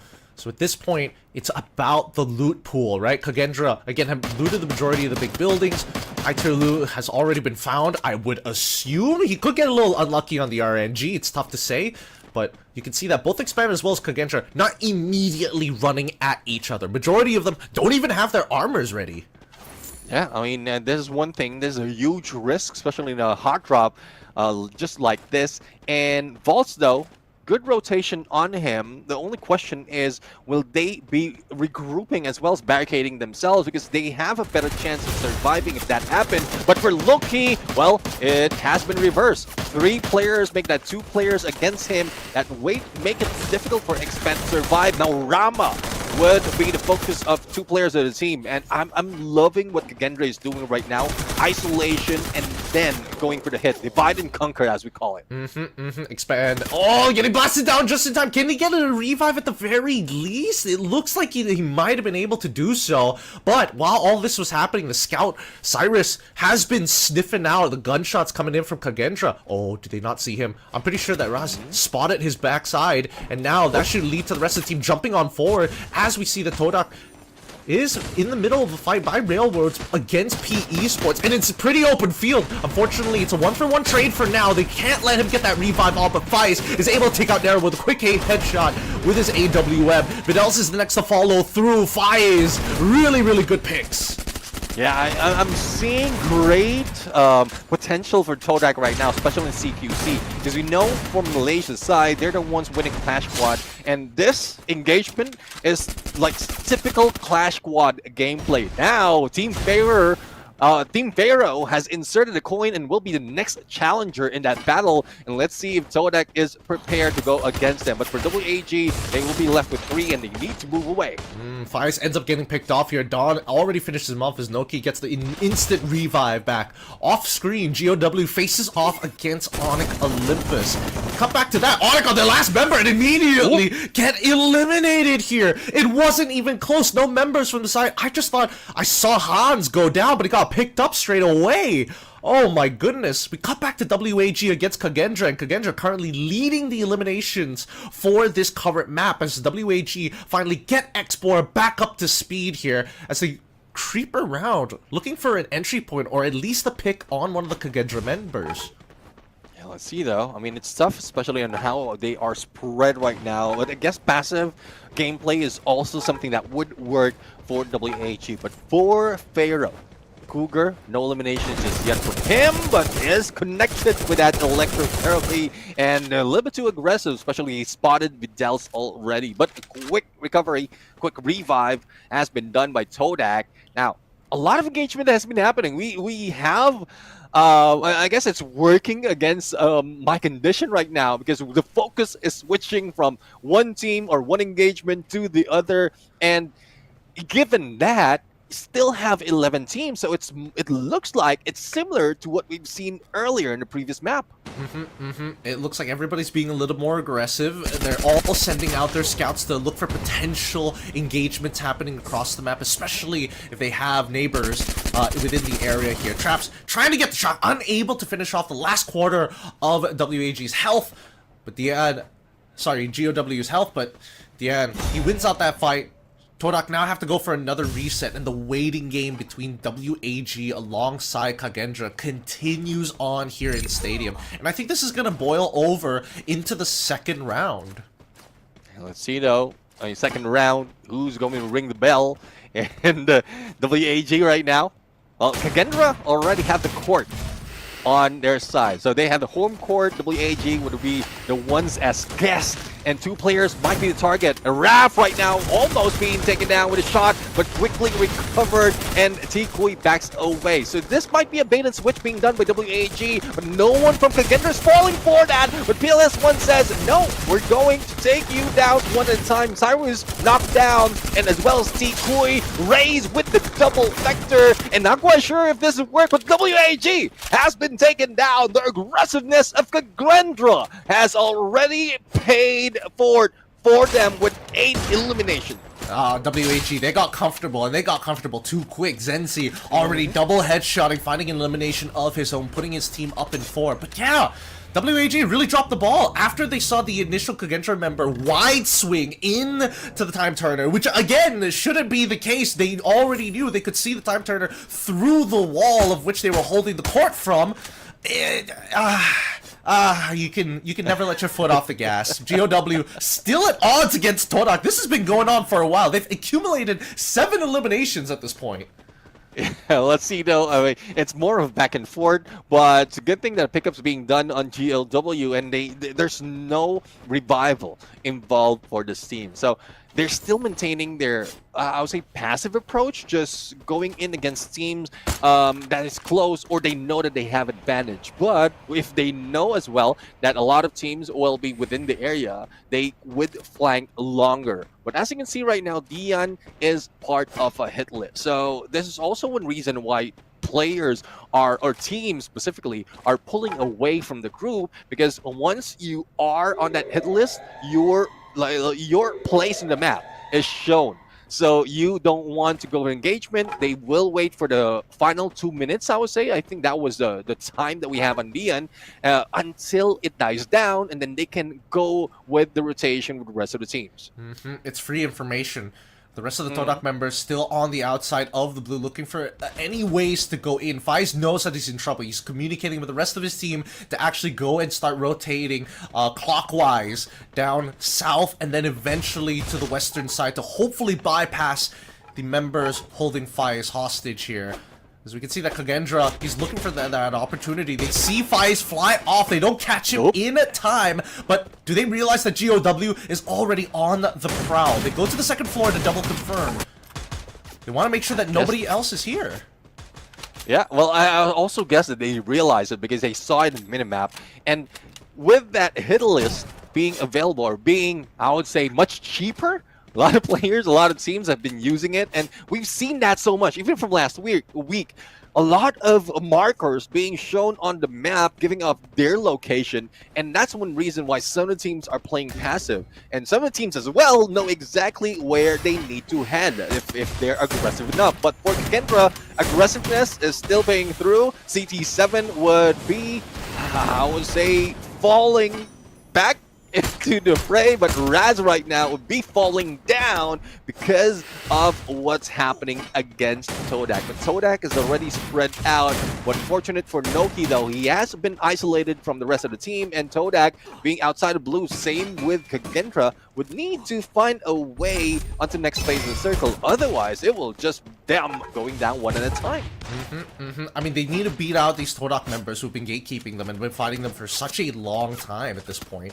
And not to mention that they're sitting around a vending machine, so they can easily finish them off and then look to come back to full fighting force. PR having to take the second floor here, realizing that Evos Divine are their next door neighbors.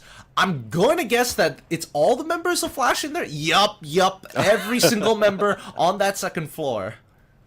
Now, the thing is, on second floor, there's still a lot of safety. This is a safety net for a lot of teams because a team can rush on the ground floor as long as they keep guard on the stairs. But I don't think there's a problem right now for Team Flash. It's more of Evos that I'm second guessing their position, their spread. 2-2 on a split, and it's easy that a squad can just fly in using a launch pad and take away 2 of the players, leaving the others or half of the team well, dumbfounded on what happened. So hopefully they have a plan to recover or to regroup later on, but being an edge of circle, there's still plenty of time for them to move. So 6 seconds, make that 5 seconds remaining until the blue closes in, and the rest of the teams will be also flying in. And Rasia, good in snipes, has already spotted PE Sports. Nicely played by Evos to make sure that they have a wide spread of information, right? Because that's the only reason why you want to have 2 buildings with a 2-and-2 formation, is to be able to cover more space and actually locate other teams rotating in. You might not be able to gatekeep as hard, but that's why Rasha was picking his head out very early on, looking towards that northern side, because initially they were getting shot by BTR. That's why you can see their glue walls on the outside of their compound, and Rasha just needs to show enough presence to keep them in check. These angles are not safe, and everybody needs to be reminded about that. Yeah, definitely. I mean, if you only have 1 or 2 windows, then you might be able to keep yourself safe, but on the other hand, it's BTR taking advantage of what Evos or Rasia was spotting on earlier. He knows a few players are dropping in, but since BTR has better vantage point, not only for those dropping in from the revive, but also those coming out, I guess this is a way for them to be a little bit more aggressive, but not in CQC. And I love the shift being done by BTR right now. Wait, where is Kagendra? Where did they go? Oh, there they are, coming in from the southern side, but except it's just CT7 for now, taking the leap behind the Falcons. Now, Falcons have been extremely passive, right? We haven't seen them get into hefty fights just yet. They come from the southern side, but they are playing on a dangerous piece of land, and the next ring cut in half by the river, working out in their favor. CT7 eventually goes down, and that's going to be another squad down and out. Let's see though, the Knucklers being used, and the 3 teams who has been in this specific area where Evos Divine is are still there. So it's either Evos Divine relocates, and they are doing right now, going into where Team Falcons are, and only 2 players are in this place. And Aim God managed to be taken out by players from PE Sports, but they need to deal with Team Falcons right now. Up close and personal, Rasia is taking down Pina, and as well as recovering a teammates, Liminix 7 and Onfire has been split up, so Evos Divine has taken over the small shack and pushed Falcons away. Man, this is a risky move, but an important one to do. And most importantly, they're not getting the Falcons out of position, leaving them out in the wild, because everybody else can see them within line of sight. They're just across the river. They have to play on the backside of this shack, because they've already accidentally lost the member to a pick as Expand. Once again, getting eliminated by Todak this time round, as we now see that the blue is eventually going to start closing in. PR coming in from the northern side. FGLs are going to be thrown to try and move the positions. Does that mean that Evos is going to jump out? I wouldn't imagine that they want to do so. I doubt it, because I am pretty sure they know that Team Falcon's still in there. Team Flash is a similar situation that we've seen on Team Falcons. The only difference is they will need to deal with 4 players from Pharaoh compared to the 2 that Evos is dealing with. So small shacks being taken, well, loss of real estate, and this is happening not only for Evos, Team Flash, even PE Sports on the other side. Yeah, a lot of resources are being utilized between PR and as well as Flash right now. Oh! And as the ring pulls over directly onto PE Sports, what a call! As Falcons finally get eliminated, as the rest of the EVOS members were able to push out. But they realize that Torak has been very nearby, taking pot shots at them initially. They don't find the initial pick, but they want to go for more. They see the tip of that monster truck, so they gotta be careful not to get too close, especially in that floating side. PR and as well as Flash, an all-in engagement breaks out between the two. It's a 2 versus 2 situation. Death and Zomb versus Zenith, and as well as Dawn. The launcher has done its work, but the time turner keeping and forcing it into CQC. Zenith actually gets the trade onto Hong Am, turning this into a 3v2. PR get eliminated. Flash come up on top. Yeah, still on top and still has potential to bring all of their teammates on the final circle. So they're very close though on the edge and only need to deal with PE Sport, but it's also Evos on the other side of the river. So we'll see on what move Evos Divine will need to do. Either launch pad or just swim across, because there's a lot of pressure not only coming from PE Sports but also from GOW and Team Flash. But Todak will be taken down. The ridge is slowly being taken by Evos Divine, and they're still surviving this fight. They took the Riptide Rhythms to the face. They threw out the healing UAV to power through and save some med kits. And now PE Sports, they're positioning themselves right in front of their doorstep because they see GOW, they see Flash fighting each other. They get close to the chalet. If they can break this open, they might have a chance. Riptide Rhythms come through as all hell breaks loose. And Kojil already finds Arashio with a headshot at close range, point blank. And they should clean this fight up. 2 members down, but no eliminations of their own. They just need to get the revives. They've held out long enough as the blue now decides to move to the northern side. Yeah, and GOW is giving Evos Divine time to recover as they battle against Team Flash from distance. But the moment that Evos Divine steps away, then that's where the battle will ensue. Rip right now heading in straight to Team Falcon, or Team Flash rather, and Evos Divine keeps them at bay.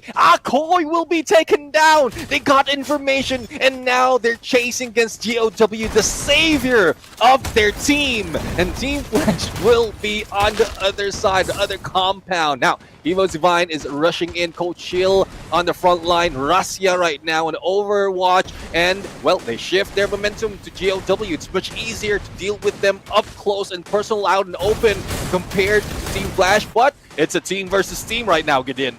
Yep, it's team versus team, and Rashio is just landing some good headshots right now. He's at a high point. Death the next to fall, and Zom should be falling pretty soon after. Evos just get handed the booyah. A huge mistake coming out from GOW side. They wanted to finish Flash up, but they didn't realize the revive speed was insane from Flash. Bro, I mean, I don't know how Evos managed to do it. They were being targeted by 3 teams after they took down Team Falcons, and they still managed to revive, cross the river, and then dealt with teams one at a time. And this is something that we rarely see from a team go on a 1v4, I would say. Not 1v4 on the player, but 1v4 on a team. And Evos Divine managed to pull it off. Kind of ridiculous, right? Those small moments that we see from the side of Evos Divine, they like to regroup a lot. If one member goes down, you play defensively until we get the full 4, and then we push back out immediately. That split second of, hey, let's chill behind in front of the chalet real quick, give us a moment to breathe, gave them all the information they need, right? As soon as they engage, the engagement between Flash and as well as GOW started to begin, and then they started to trade spots. I can't believe that GOW, after finding the pixel on Flash, didn't full send it on them. They sent 3 members, they didn't send all 4, thinking that maybe Evos was going to start peeking out again, because they had to make the choice there and then. Well, one thing that GOW could have done is probably stack a lot of glue walls on where Evo's Divine would be stepping out. And that gives them more time to go for rotate against Team Flash. And then if once they turn around or once Evo's Divine manage to get away from that spot, then they can deal with them. But how can they? Because Evo's Divine, regardless of who's in front of them, or who's on top of them, or whatever, they managed to take them down, grab the Booyah, and if I'm not mistaken, that was a full squad. So Evo's Divine, despite of how they worked it out on week 1, not so high, they're bringing in a high note this time around. Yeah, they're coming off a really high note there. To be fair, not many of these gifts are going to be given out, and I think that GOW is probably like kicking themselves a little bit. It's like, we had the picks on Flash. We had the perfect setup to like get the Booyah. The recipe was there. We had the ingredients. We just couldn't make it come together. Yeah. A little unfortunate indeed, but at least Flash, they're probably thinking to themselves like, that actually, okay, we may have gotten eliminations, but they won some important fights. The early fights have been looking okay for them, especially even when PR full sends it on them. They were the ones who won that out and still remained with all four members of their squad to stay alive for top 3. I think it worked out great for them. Yeah, exactly. I mean, I love seeing these moments, like clutch moments, survivability, some teams just going against the odds. And I did mention it worked well for them. Well, I sure hope so, because they do have plenty of placement point. In terms of elimination, we will see that in a bit. But I'm loving how the story is being turned around in every corner, every change of maps that we have. But let's take a look at the highlight. And towards that latter end, we will see how rotation work in favor of Evo's Divine, but I would say it's just GOW dropping the ball at that point. Yeah, they did. I mean, Falcons, they got really, really unlucky with their timing as they were going for that launch pad. One of their members gets picked off, and then you see the full send coming in from EVOS to push them out of the chalet that they were bunking for. Really, really unlucky there, but our MVP of this game goes over to none other than Ray. 6 eliminations. The kid still got it in him, but he's also running the Steffi this time round. Yeah, let's see. I mean, Steffi, Andrew, Joseph, as well as Ford. It's more of just making sure that they're beefed up. Ray is this guy, their tank, I would say, at this point. And not only tank, he got a lot of elimination as well as the damage brought in, but it's because of that close range engagement, making sure that Steppy has been popped, no grenades will be bothering them later on, or once that is active, that made them survive a little bit longer. So I love what Ray has brought in, but as we look at the team stats right now, it's not just Ray, it's also Rasia, the Wonder Kid, is back on his feet. Not so much of elimination, but I would say there's so much of CQCs happening, so it doesn't give him too many openings on the sniper. Yep. I mean, Russia was, again, showing a lot of presence, especially when they needed it the most, right? Holding 2 buildings at once with a 2-and-2 split, and still putting himself out in the open to try and scout out. And honestly, because of him scouting out, they noticed PR jumping in from that northern side. So at the end of the day, it all worked out well for EVOS Divine. In terms of their lineup, right, they have no quote-unquote dedicated space takers, right? They're letting them just tank through the damage. Cassie alongside with Steffi just to make sure that which also explains why they're even bothering to carrying these healing UAVs in the first place. Yeah, well, that's one thing as well. They also have Coach Shield, who not only is giving them support because of the basic therapy, and it also has the Olivia, so it gives them a shared healing, and that made them a little bit stronger, a little bit more beefier in that fight. And speaking of beefier, close to 30 on the points, on the total points, 17 elimination and 12 on the placement point. They ate a lot in this battle. They ate a lot, and I guess they're not slowing down, especially after this huge momentum that's coming to them right now. Huge momentum, 29 total points here, skyrocketed above the rest. Almost got 30, to be perfectly honest, but still, EVOS needed time to reconsider a couple of decisions, which inevitably ended them with a booyah. But bringing it back to their setup, it kind of makes sense why now they don't want grenades to be thrown, especially if you want to be able to heal the entire party and have a little bit of a damage sharing going around. You probably don't want to get AoE down in the first place. Well, let's see now. For today's standing, we are being shown just for today between Group B and C. Team Falcon still leading the prey, but the gap between them is not that far. Even Divine after that booyah is now very close to taking the #1 spot, and Sodak. Consistency from this team, no booyah, no problem. As long as you get a lot of elimination as well as good placement point, you would be part of top 3. Now, heading over the overall standings, we are seeing on the left-hand side 3 teams just moving up. PE Sports, GOW, as well as EVOS Divine, and this is what EVOS Divine really needs because they started the day a little bit lower, and I guess they just want to secure their spot in the top 12 by the end of the week. They're trying to build up that buffer, right? Now we're seeing that the buffer become very, very clear. It's from 11th place onwards. Onyx, honestly, if they did a little bit better in their last 2 maps, they could have been part of that roster as well. But it's looking tougher and tougher. 100 points isn't going to cut it anymore, especially coming in towards the end of week 2. Yeah, well, let's see though. We have just ended 3 of the maps right now, and well, I would want to see more of battle. Next up would be Kalahari though, and 3 matches overall. It seems like it's getting a little bit too fast, Gideon.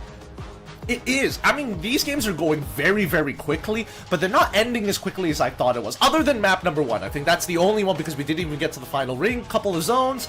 But to be fair, we haven't really gotten to the final couple of zones anyways. Well, let's see.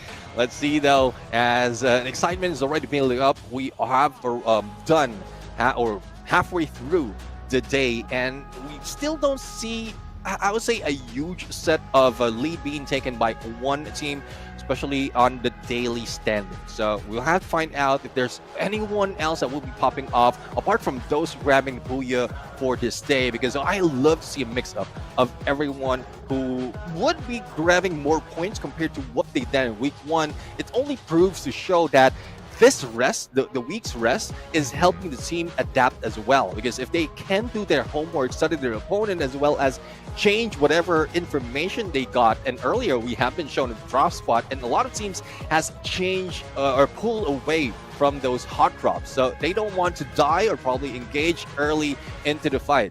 But before we head anything else, we are going in for an interview right now. So let's bring it over to the booyah team and hear what they have to say.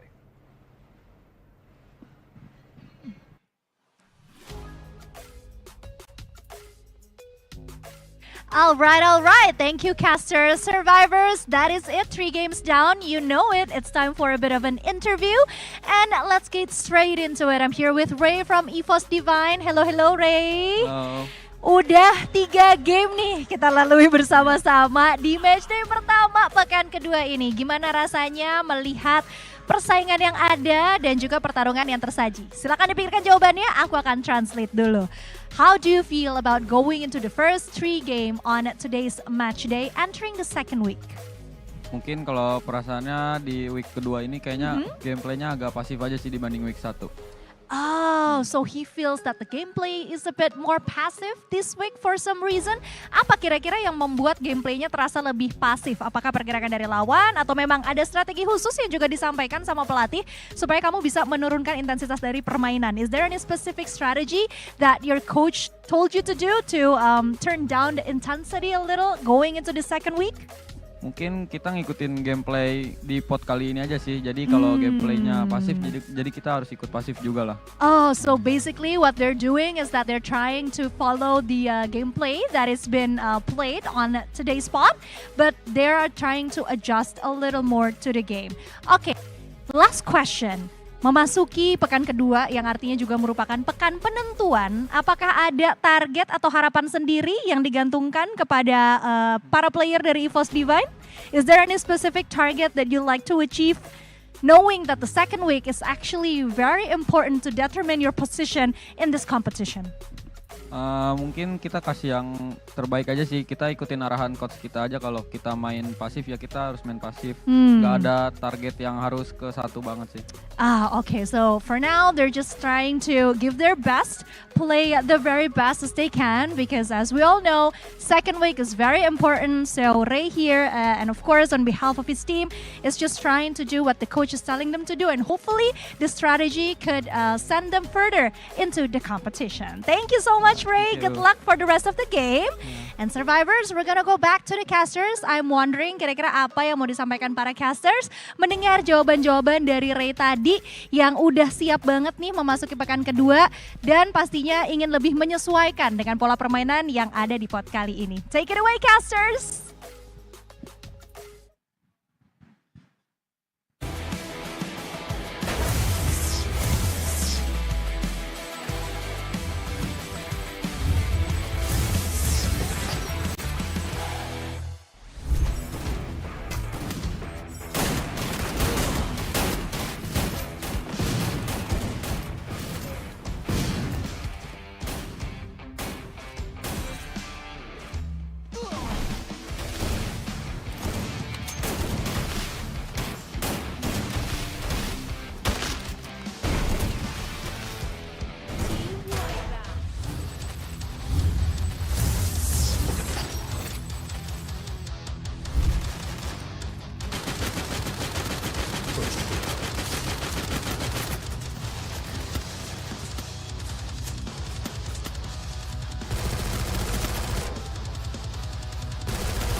My family, the Yagami clan, once reigned supreme. Its legacy entwined with the eternal symbol of fire. But fire alone does not define its power. Beneath the radiant glow lay a secret, a shadow unseen by the eyes of the world. On the day when the flames of our clan were extinguished, my elder brother chose the path of silence, bearing the weight alone. But I swore to fight back.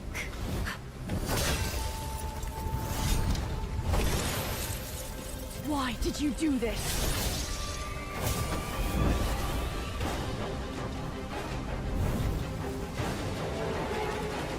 The fire blazes with light, but the shadow fuels the fight.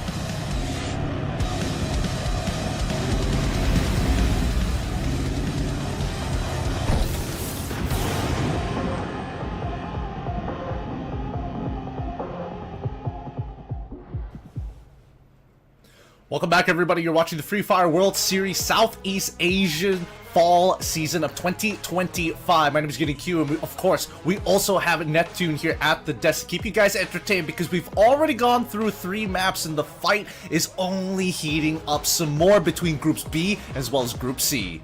Yeah, definitely. I mean, it's being heated, and we've seen a lot of upset happening overall, with a lot of potential momentum shift that will be done, especially in the beginning of week 2. And I love this for the teams right now. That week's rest is giving them so much potential and bringing a lot to the table. And this is what they need right now, especially the road to the grand finals is still a long way ahead. It's a very long way ahead, but these points are extremely important. By the end of today, if we're looking to get closer to the 200 mark, they should be good for the rest of the week, because I think that right now the point differential is starting to look very drastic between the first pagers and the second pagers. Yeah, I mean, I love that some of the teams really are performing quite well, but those on Group C are being left behind. And good thing as well that they're starting this week with against Group B. But it's just unfortunate, but we're only seeing a few of those names really pop off, like Team Falcons, as well as, well, GOW, who has felt a lot of pressure in the previous match, especially in the second map, and hopefully they can recover from that. Yeah, no, I think that right now between groups A, B, and C, all the bottom side teams are really generally looking to struggle overall, but a majority of them are coming in from Group C itself. But that's assuming that they don't get some major points now, right? Because again, we've gone through the biggest maps so far in terms of our rotations of maps. We're going back to the classics for the second half. We're going to face off with our very last giant map, Kalahari. A lot of verticality to play with, but then we finally get back to the Nextera and as well as Bermuda to close out the day. Now going to Kalahari right now, I know this is in most instance Indonesian map, but looking at the result from week 1, is still Team Falcons taking lead. They got 39 points in their match here, as well as a booyah, or 1 booyah. And while RRQ is part of that list, there's always number 1 in Kalahari, because I know this is their home ground. But when we look at Group B and C, it's Team Falcons, Pharaoh, and third on the list would be PE Sports. No booyah for PE Sports as well, but they're 1 point below for against Pharaoh in terms of this map.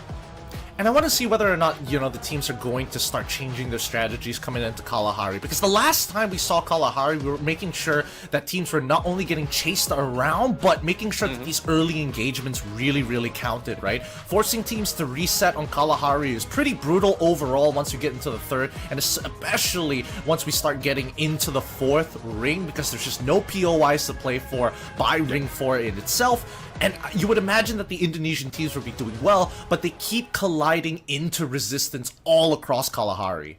Yeah, keep colliding against each other, and it's really tough being a strong region. A strong teams from the same region going against each other doesn't do quite well for the region itself. But we'll have to see. We'll have to see. A lot of adjustment has been done from the first 3 maps, Purgatory as well as Solara, and the previous one was Alpine. But in Kalahari, there's I would say a huge shift of tactics. But we've seen glimpse of what they can offer from the earlier maps. Was it Solara that we've seen so many players from one specific team using a marksman and a sniper, and that helped them, or that will help them in this Kalahari map? Because as you did mention, verticality, long range distance, that is what would help them. But in terms of moving in and out, hook gun availability is also helping them in that regard.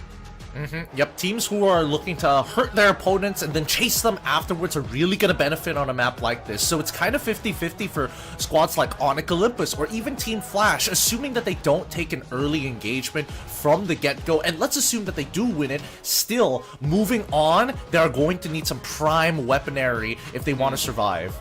Yeah, exactly, and that's where that assault bunker is really important, as well as the airdrops has been coming in. Like from most instances, that the team is gathering in that spot, but that would depend on where they will be rotating. The flight path is also a huge determination or determining factor if they would start off early whether or or not a little it's bit going to be later. their game or not, it's tough to say. But considering that these teams are already throwing each other high fives, it looks like we might be jumping into the map real soon here. We'll see whether or not it's going to be just as aggressive. But I feel like so far, I'm really hoping that Bigatron gets back up on their feet. I thought they had an opportunity finding some prime positioning at the beginning of today's map, Purgatory, but from then on, it doesn't seem like they've been able to really pump the numbers out. They always get a little unfortunate once they get into the top 6 position, losing at least 1, sometimes even 2 of their members before they make it to top 4. Yeah, I mean, and it's tough though, and we've seen for a fact that some of the teams that really are going for survivability is the ones who keep their teammates up and running towards the end. But aggression versus survivability, well, Evo's, Rasia, Tubuyas, yes, it's more gearing towards survivability, but with the elimination as well as the damage that they have brought in, I would say it's a mix of both. It's aggression from a distance that is helping Evo's, Divine, even Rasia put in all these numbers. Hey, that's why the AC-80 so far is looking to be the most popular weapon to have alongside, whether it's a sniper rifle or a shotgun. It's just so stable and reliable. I mean, Rashi has been doing a lot of work. You can tell by his damage, 2 Booyahs already achieved. He can apply a lot of pressure. And not to mention that he's been getting into some pretty close quarter combats as well, considering that his team needs to be relatively close for them to make all of their passive and actives really effective. I love that they're gearing away from the usual tactic of 3-1 split and Rasia being left behind or being left far away from the rest. And it gives them more chances of going for the pickup, especially if Rasia is the one who's carrying the team. And that might be the case from the past, but this time around, it's not Rasia who's doing so much work. We've seen Imgod, we've seen Coach Chill doing so much in those engagements and the CQCs that would help Rasia to have a little bit of breathing space as well as keep distance to make those snipes count. But I do agree, CQCs is looking quite prime for Evos, but also for the other teams. One is WAG, who geared away from having X-Bore on a long range and put that responsibility to PLS1. And the moment they have that chance, especially in Kalahari, that they will need a double snipe setup, they can still make it work. Yep, we've seen the double snipe setup actually work out before, especially for WAG, right? They're able to, hurt a lot of teams from afar, and more importantly, with their double snipe setup, it seems to me that they are able to kind of influence the map without really having to fully commit into peppering a squad. But with that being said, considering that we're already halfway through, it's time to get our hands a little sandy here. It's gonna get hot as we continue the second half of Week 2, Day 1 here in Kalahari.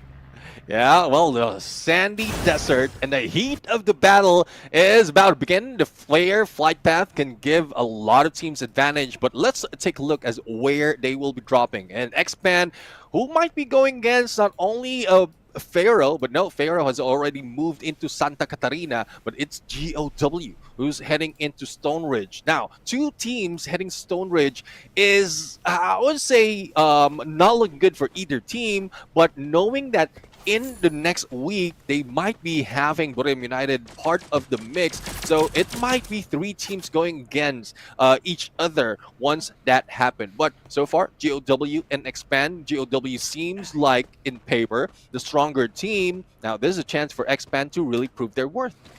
Expand. They're running the Cassie this time round. They need to start attaching the electrotherapy to somebody. They need to regroup real quick.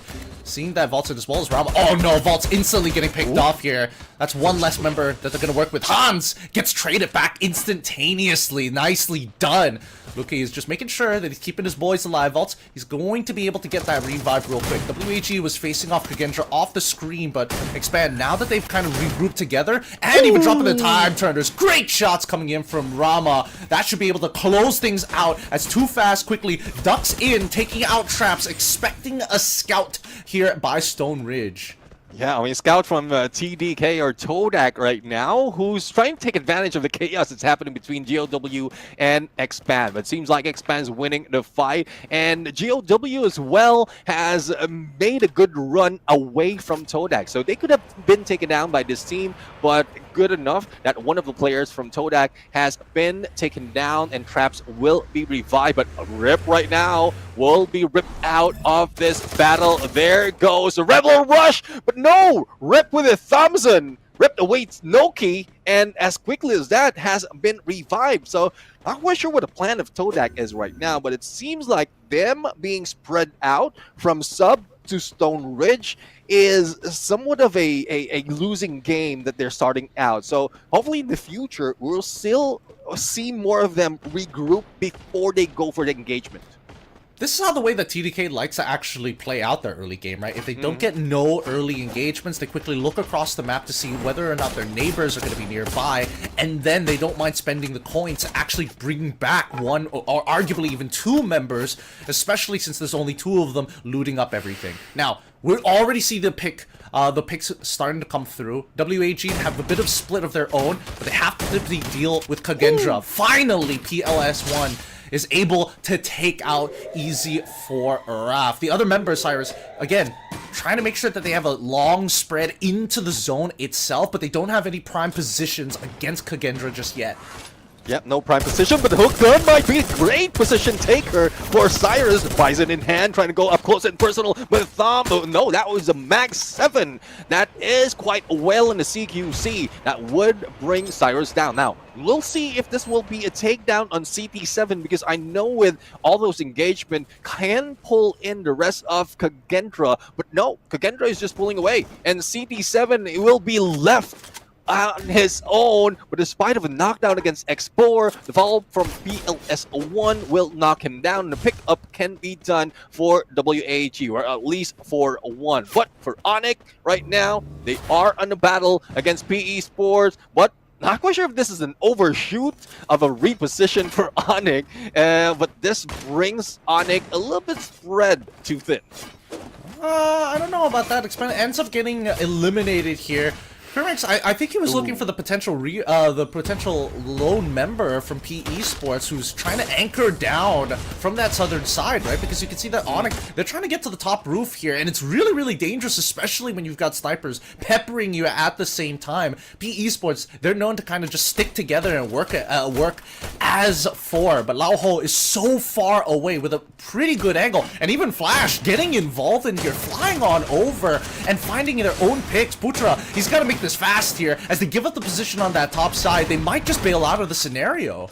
I'll see though if PE Sports can bail out, because yes, they have a high ground, but being seen, being spotted, and having that vending machine out in the open as well might be the loss for PE Sports. Only Nolan remain right here, but there goes the shot, and Onyx Olympus trying to make do as well as make sure that PE Sports will not recover that quickly. Though they lost one player, they still have a lot of points and elimination on their hands already. But for Lao Ho, who is solo after reviving one of their teammates, might be meeting up with WAG, but he managed to get away, get into the ground, pulling away from this platform.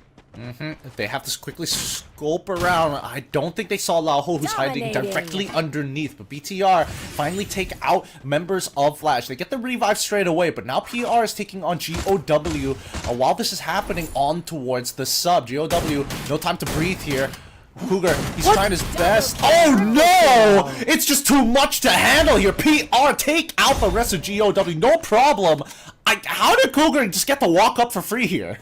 Well, I guess Hans was a little bit busy buying back his teammate, and well, he did manage to go for that revive, but to what loss? I mean, lost one player or two players from their side, but at least GOW, despite of how tough they have been taking it, not only for this map but also in the previous one, they're still surviving. So I love the fighting spirit coming from GOW, and with how they're placed in the leaderboard as well, I think they're not slowing down despite of all the challenges that they're meeting. Information has been relayed. WAG are aware that Todak is within the vicinity. I'm not 100% sure where exactly though. We currently only see three members of Todak. And Noki, already marked for death, reveals his position straight away. Really unfortunate, as the full fighting force of Todak is a little spread out towards her refinery. We quickly jump over to Evos Divine, chasing down Dian for GOW.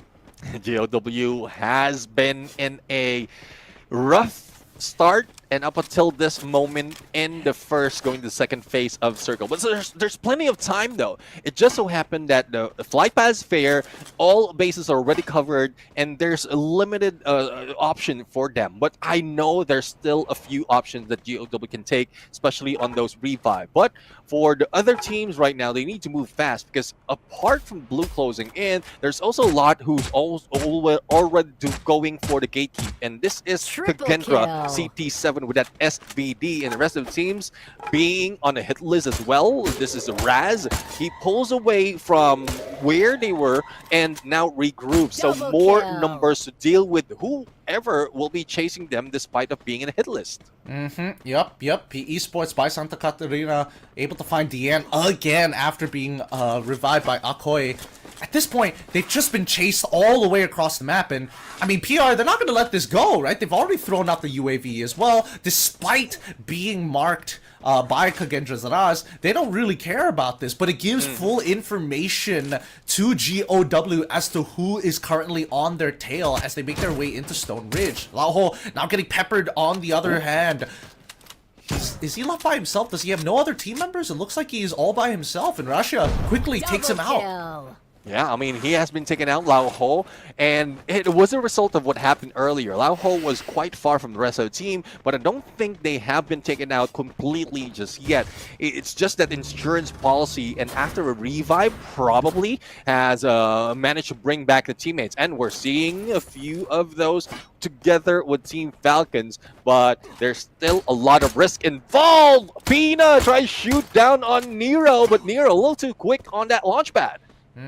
He heads towards the northern side, the furthest side from the ring at this point. He's going to try to find an entryway, some way, somehow. Limit, he doesn't mind. He's already taken the area. He doesn't mind being marked as well. 45 more seconds before it dissipates. They know that LBT is somewhere around, but they don't want to put them in a position where they trade 1-for-1. We do see that Russia getting attacked by everybody, even Falcon Dash being deployed by Kagendra as they're trying to make the run. They already find Rhea, and as well as Russia, the initiation is good as AimGod tanks through the damage as much as possible. AimGod holds off Russia, gets picked up by Coachil. They both go down as the Riptide Rhythms crash through. They cannot defend. That's Evos Divine bowing out at 11th, and now Pharaoh wants to get involved, but the fight happened too quick. They back away. And I love this move coming from Pharaoh right now. I know this team has the aggression on them, and I think that hit list on Raz has pulled in a lot that they can go in against. Now let's see though if this is something that that can be turned around by Kagendra at this point, especially in how they have performed from the previous game. But Pharaoh right now, 9 elimination already on the edge of circle, similar to what we're seeing for Team Falcons. But the same story, the same contender is in front of them. Team Falcons going against GOW. I know, I think GOW has studied the how Team Falcons are winning the battle, and they're trying to replicate it. But they're replicating it too much that they're ending with going against each other in most cases than not. So far, they traded 1-for-1. Deanne, does he manage to make it through? Deanne ends up getting knocked down by the enemy skill. That's unfortunate. And that is going to be the rest of the members getting blasted through. Hans. Oh man, he's all by himself. His frontliners all end up going down despite trading 1-for-1 initially on the knockdowns. Yeah, all by myself. I know it's out of two, but that is what Hans is feeling right now. And there you have it. Kiroro for the final nail in the coffin against GOW. I know they're high on the leaderboard right now, but this would be a loss for them, especially those taking them out are #1 squad. Now, Team Falcons has managed to get a lot more in terms of elimination, but they need to move fast because the blue is closing in. At 4 BTR, 7 elimination, and we haven't seen them mostly on the CQC, and that is with the help of Koja as well as Dix, and also one more player on that AWM. So the long range on the 3 players does help a squad get a few more of points, especially in Kalahari. So far, high ground being currently owned by PR at this point. We see on the northern side, the Falcons, not a lot of space to actually move. They can go through low ground and hide through the ridges to get towards that top side, but they know that Kagendra is not too far away. However, PR are the ones who take the initiation. They're lobbing nades to take the space. They want that high ground. They want this ridge. And as Falcons drop a glue wall of their own, they're looking up to try and blow them off the spot. Now, Limit, he's got a very far angle here, and they're waiting for a movement. PR looked like they were just faking it for the most part, as the next ring is going to start revealing itself real soon.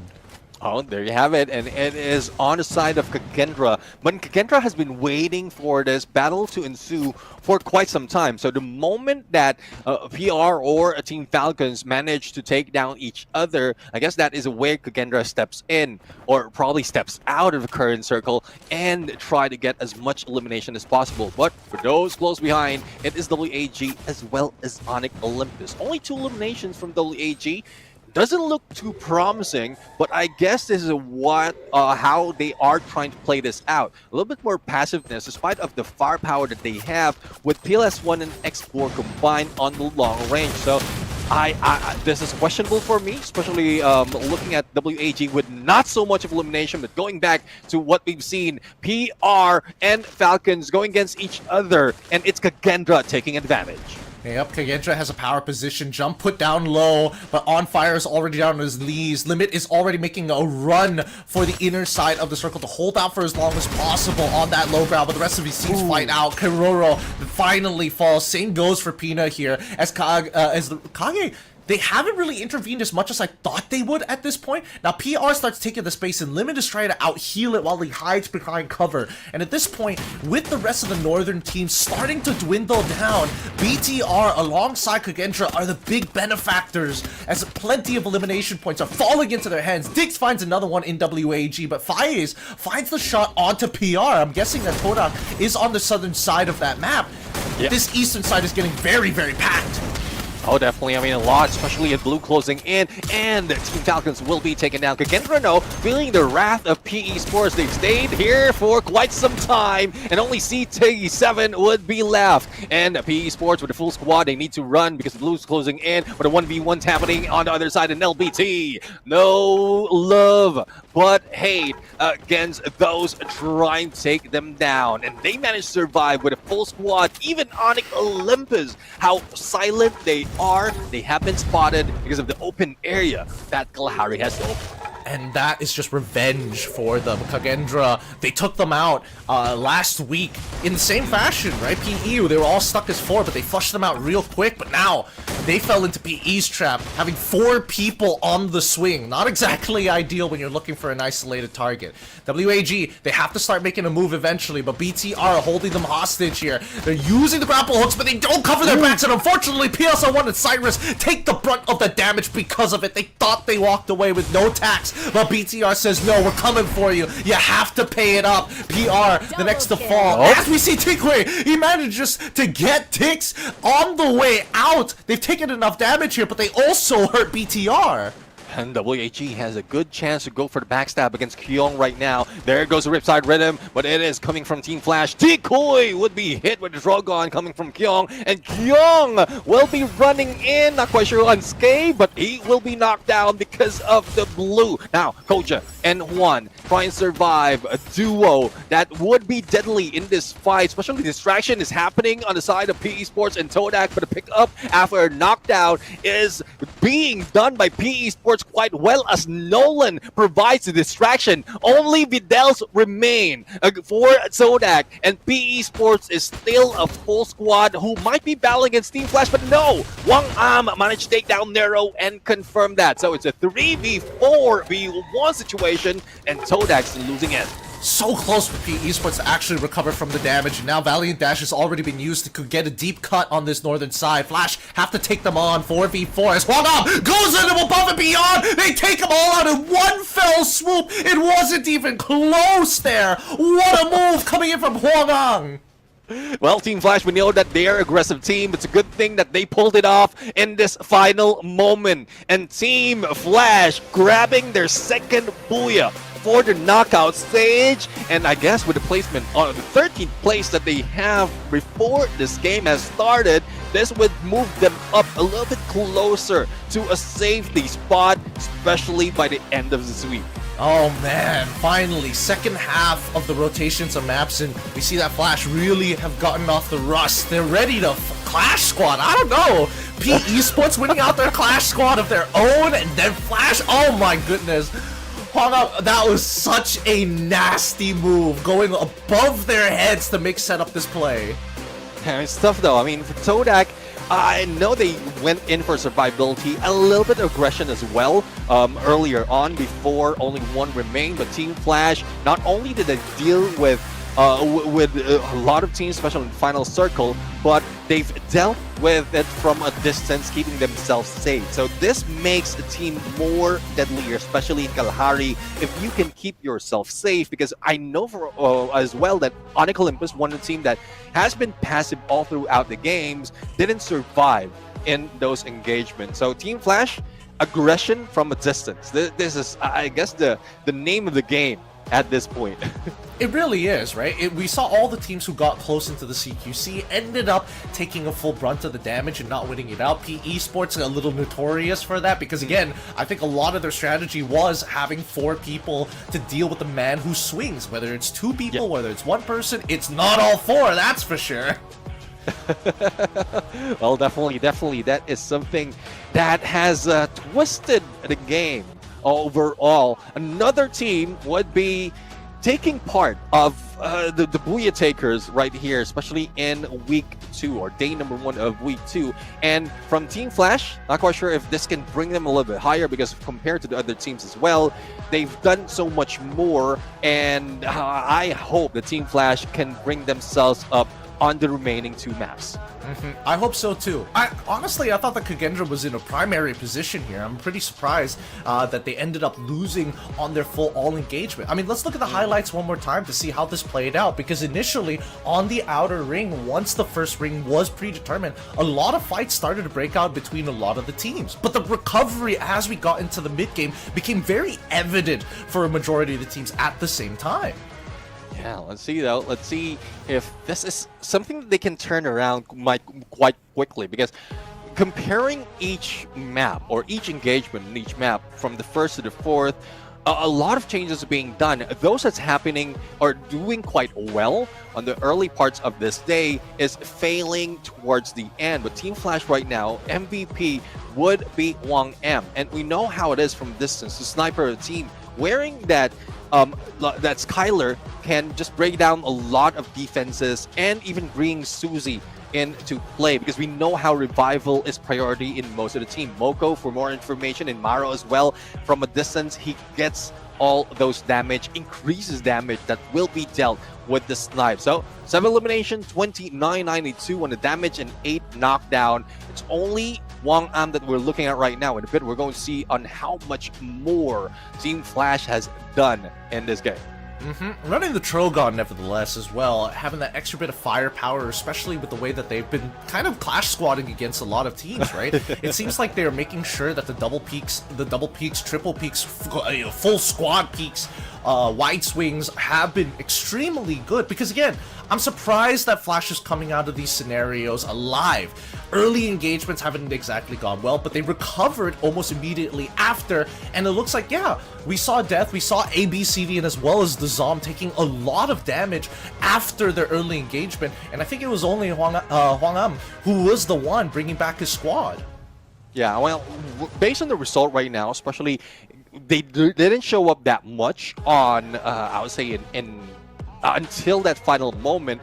So it seems like Wang M has been playing this really the usual, the OG Kalahari style, like keeping yourself in distance, and he's a sniper of the team as well. So not so much of elimination coming from the rest of the team, especially for support, which is Death, with a Cassie though trying to support ABCD, but ABCD didn't bring in a lot. There's not so much of change in terms of what they're bringing in active passive skill, but one thing's for sure, Chrono and the Time Turner has made his comeback, and a lot of teams has utilized this to perfection, I would say. Perfect timing on the drop of that Time Turner before you jump out, or as your opponent jump against you, you pull out the Time Turner and then you jump out to go for that hit. And that's what a lot of teams, not only Team Flash, has been doing. I don't know whether I necessarily agree with this particular setup, because again, it puts you at a couple of awkward scenarios if you're lacking information or if somebody is going to inevitably flank you, right? The Time Turner is such a big ability. However, it's counterintuitive if you're going hyper aggressive or if you're trying to be hyper defensive, which is probably one of the few ways you can take advantage of the Time Turner to turn things upon your opponents. Well, to be fair, 22 and still the Booyah, they still find success at the very end here with P Esports not too far behind them, but it does mean that they shoot themselves up in points, which is what we were hoping to see anyways. Oh yeah, I mean, it's not so much 22 points, but compared to what they brought in, especially in the first map, they didn't get any points. So their the first team that has been taken out in Purgatory, and not so much in Solara. So there's still a long warm-up for Team Flash. But I love that we're seeing it right now in Kalahari, and they have 2 more chances later on. Now, looking at overall standings, Team Flash 13th place, but only 1 point though behind Onyx. And Onyx, judging from their performance, they did grab the Booyah in the first, but that's the map that followed didn't get that much. Like Solara, 0 points, 1 point from Alpine. It's only Kalahari that they were able to recover a little bit. Yeah, and now the race is a little tighter between the 12 and 13th spot. It's making it closer. And to be fair, Kagendra could have been in that spot as well. Even so, it's still a very tight race. They are looking to make sure they make it into the top 12. And if you want to do so, maybe consider drinking some Red Bull Zinc and vitamins from Thailand, because it's supplemented with some of the best stuff. It's got zinc, of course, B3s, B6s. It's got a mild taste. And especially for those of you who are looking for something that doesn't increase your calorie count through the roof and ruin your diets, this is the best product to go for. Stay highly focused, seize every opportunity, and achieve Booyahs with style. Hey, victories all around. Yeah, definitely. I mean, you had to say that because you know for a fact. I told you that I'm trying to work out as well, and this would help me. Yeah, I don't want extra calories in there, and that Red Bull would definitely help me. Not only that, we've seen trust in the teams on how well they have. So trust your energy that we will bring the energy to the remaining 2 maps of this game, because the day's early, and we've seen so much. We've seen so much already, Gideon. We've seen a decent amount, but I feel like, you know, some of the heavy hitters aren't hitting as hard as we thought they were. I thought that Falcons would be a lot more dominant here, but it seems like they keep on colliding, and P Esports is really taking the lead right now in terms of being not only aggressive, but making some extremely smart calls. Yeah, well, let's see though. Let's see if they can make the smart calls later on, because so far from some of the teams, they managed to have a slow pace, starting off from Purgatory towards Kalahari. And for the others, consistently wise, Team Falcons, they did quite well in the first 2 games, but unfortunately, like, we are looking for a lot of consistency, especially on that Kalahari map. If they could have headed to Kagendra from the get-go, they could have survived a little bit longer and probably got close to that Booyah. But unfortunate for them, they got stuck against two teams, and it's just tough. Even in Kalahari, with not so much of cover to protect you. So, but Nextera would be a different story, because it's a huge shift to what we've seen in Kalahari, because Nextera is peppered with all those small compounds.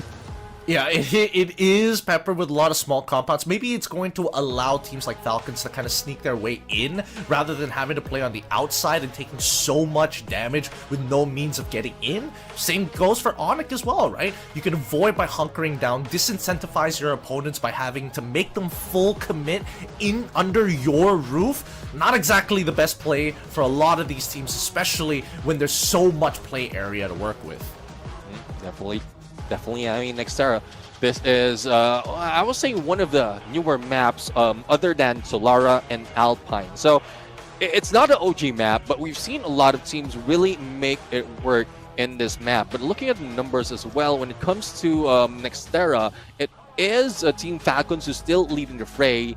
Well, if we take out RRQ, because RRQ is a #1 spot with 44 points and 1 Booyah as well. But Team Falcons, despite of not getting any Booyah, and this is, I don't know, how many maps can Team Falcons get the top 3 spot despite of not getting Booyahs? It's just because of their consistency. And I love seeing this prime of Team Falcons, despite of losing a few of their players, like OG players from CGGG, but they're trying to make sure that even if this is just the knockout stage, they want to practice so much more of getting into the final circle, so when it does matter on grand finals, they can make it work. And I love that. I love that teams are looking to be able to close things out, especially with our tournament format, man. And this champion rush system just forces team to focus not only on like the bigger pictures, but consistency doesn't necessarily mean that you win the game. You still gotta find that win at the very end. So it's great to see that, you know, squads from Vietnam are really working on those 4v4s, on clash squadding in general, because it always felt like they had the raw understanding and like foresight of the macro. Yeah, I love that, like, Clash Squad is part of this tournament as well, because, you know, we talked about it when Clash Squad has been introduced, and it's just similar to what we've seen in Battle Royale. It's just that of a team versus team, and that's what happens most of the time. If you're against teams, especially in the early parts of the drop, or phase 1 or phase 2 of the circle, that's where we see everyone trying to go Clash Squad against each other, like CS against each other. And with CS being part of the tournament and more chances for the teams to get a few more in terms of prize pool, this gives more of, I would say, more of a different perspective of Free Fire overall. But for WAG, aggression versus survival, Cyrus, a similar story to what we've seen earlier with Evo's Rasia, 2 Booyahs, but instead of damage, it's survival time. So he has more survivability, close to 10k in terms of survival. And a little fun fact as well, I guess our questions answered by X-Bor right here, Gideon. Yep, we asked WAG's Export whether he was worried about EVOS' aggressive pace, which will overwhelm their strategy, and he answered that we respect EVOS' strategy, but our team is well prepared for every opponent. When the time comes, we're ready to show our full strength, and I feel like we haven't seen them at that full strength yet, right? I feel like they always do this. They take their time because they're confident in collecting points when it matters the most, and then we'll have to see during the grand finals whether that statement is true or not. How, as a response from Evo's Divine Coach Hill, WAG success, the question is, WAG success with their survival-focused strategy, are you considering your own team approach? Well, the answer is they respect the team strategy as well, but their success only motivates them, or Evo's Divine. So I love that the respect is being part of a response from each team. This is a good chance really to go on a trash talk, but this is more of a wholesome team, and they love not only do they love the game, but they love each other, and they are showing that respect. Their opponents are the great motivator for them to improve. So I love hearing that or reading that from two players from different teams. That or Free Fire censorship team is doing a really good job. One or the other. I would love to believe that these teams are extremely respectful, but we've seen them trash talk before, so I'll put a little salt on that. Put a little pinch of salt on these statements overall. But the general consensus is very clear, right? Again, yes, there is respect, but it's also very different outlooks on what the game is, or they think the game should be played at this very moment, right? And I think that with Evol's Divine, obviously survival time is definitely important, but would I say they are the most aggressive team based on what we've seen for these past 2 weeks? I would say no, they're not. They actually have a very resource-oriented style of playing. When they have resources to work with, that's when they can make aggressive plays. Yeah, definitely. I mean, and that's a good strategy as well. That's the reason why they won Esports World Cup. It's because of their working with what they have in terms of resource. So let's see now if this is where they continue the story of that aggression as well as resource gameplay, because Nextera is already in front of us, and this is the future of Free Fire. As we look at the flight path, I'm smiling, almost smiling, because it's skewed. I thought it was skewed even more, but I guess Free Fire doesn't want that to happen once again for today. Hey, we're making up for lost time here. The scriptwriters are like, no, we are following the show flow. We gotta keep it, we gotta fulfill the space and time. Map 1 was too fast, so we'll make it up with the rest of them. Even flight path overall, but it always goes over Intellect Center. And that's where we're going to see Expand and BTR duke it out a little bit. But now Toraka drops down by Zipway. I'm curious to see if they're going to send another scout, because they usually do that. They send out their twos to go out, search around the neighborhood to see if they can third anybody and get a free couple of eliminations in the process.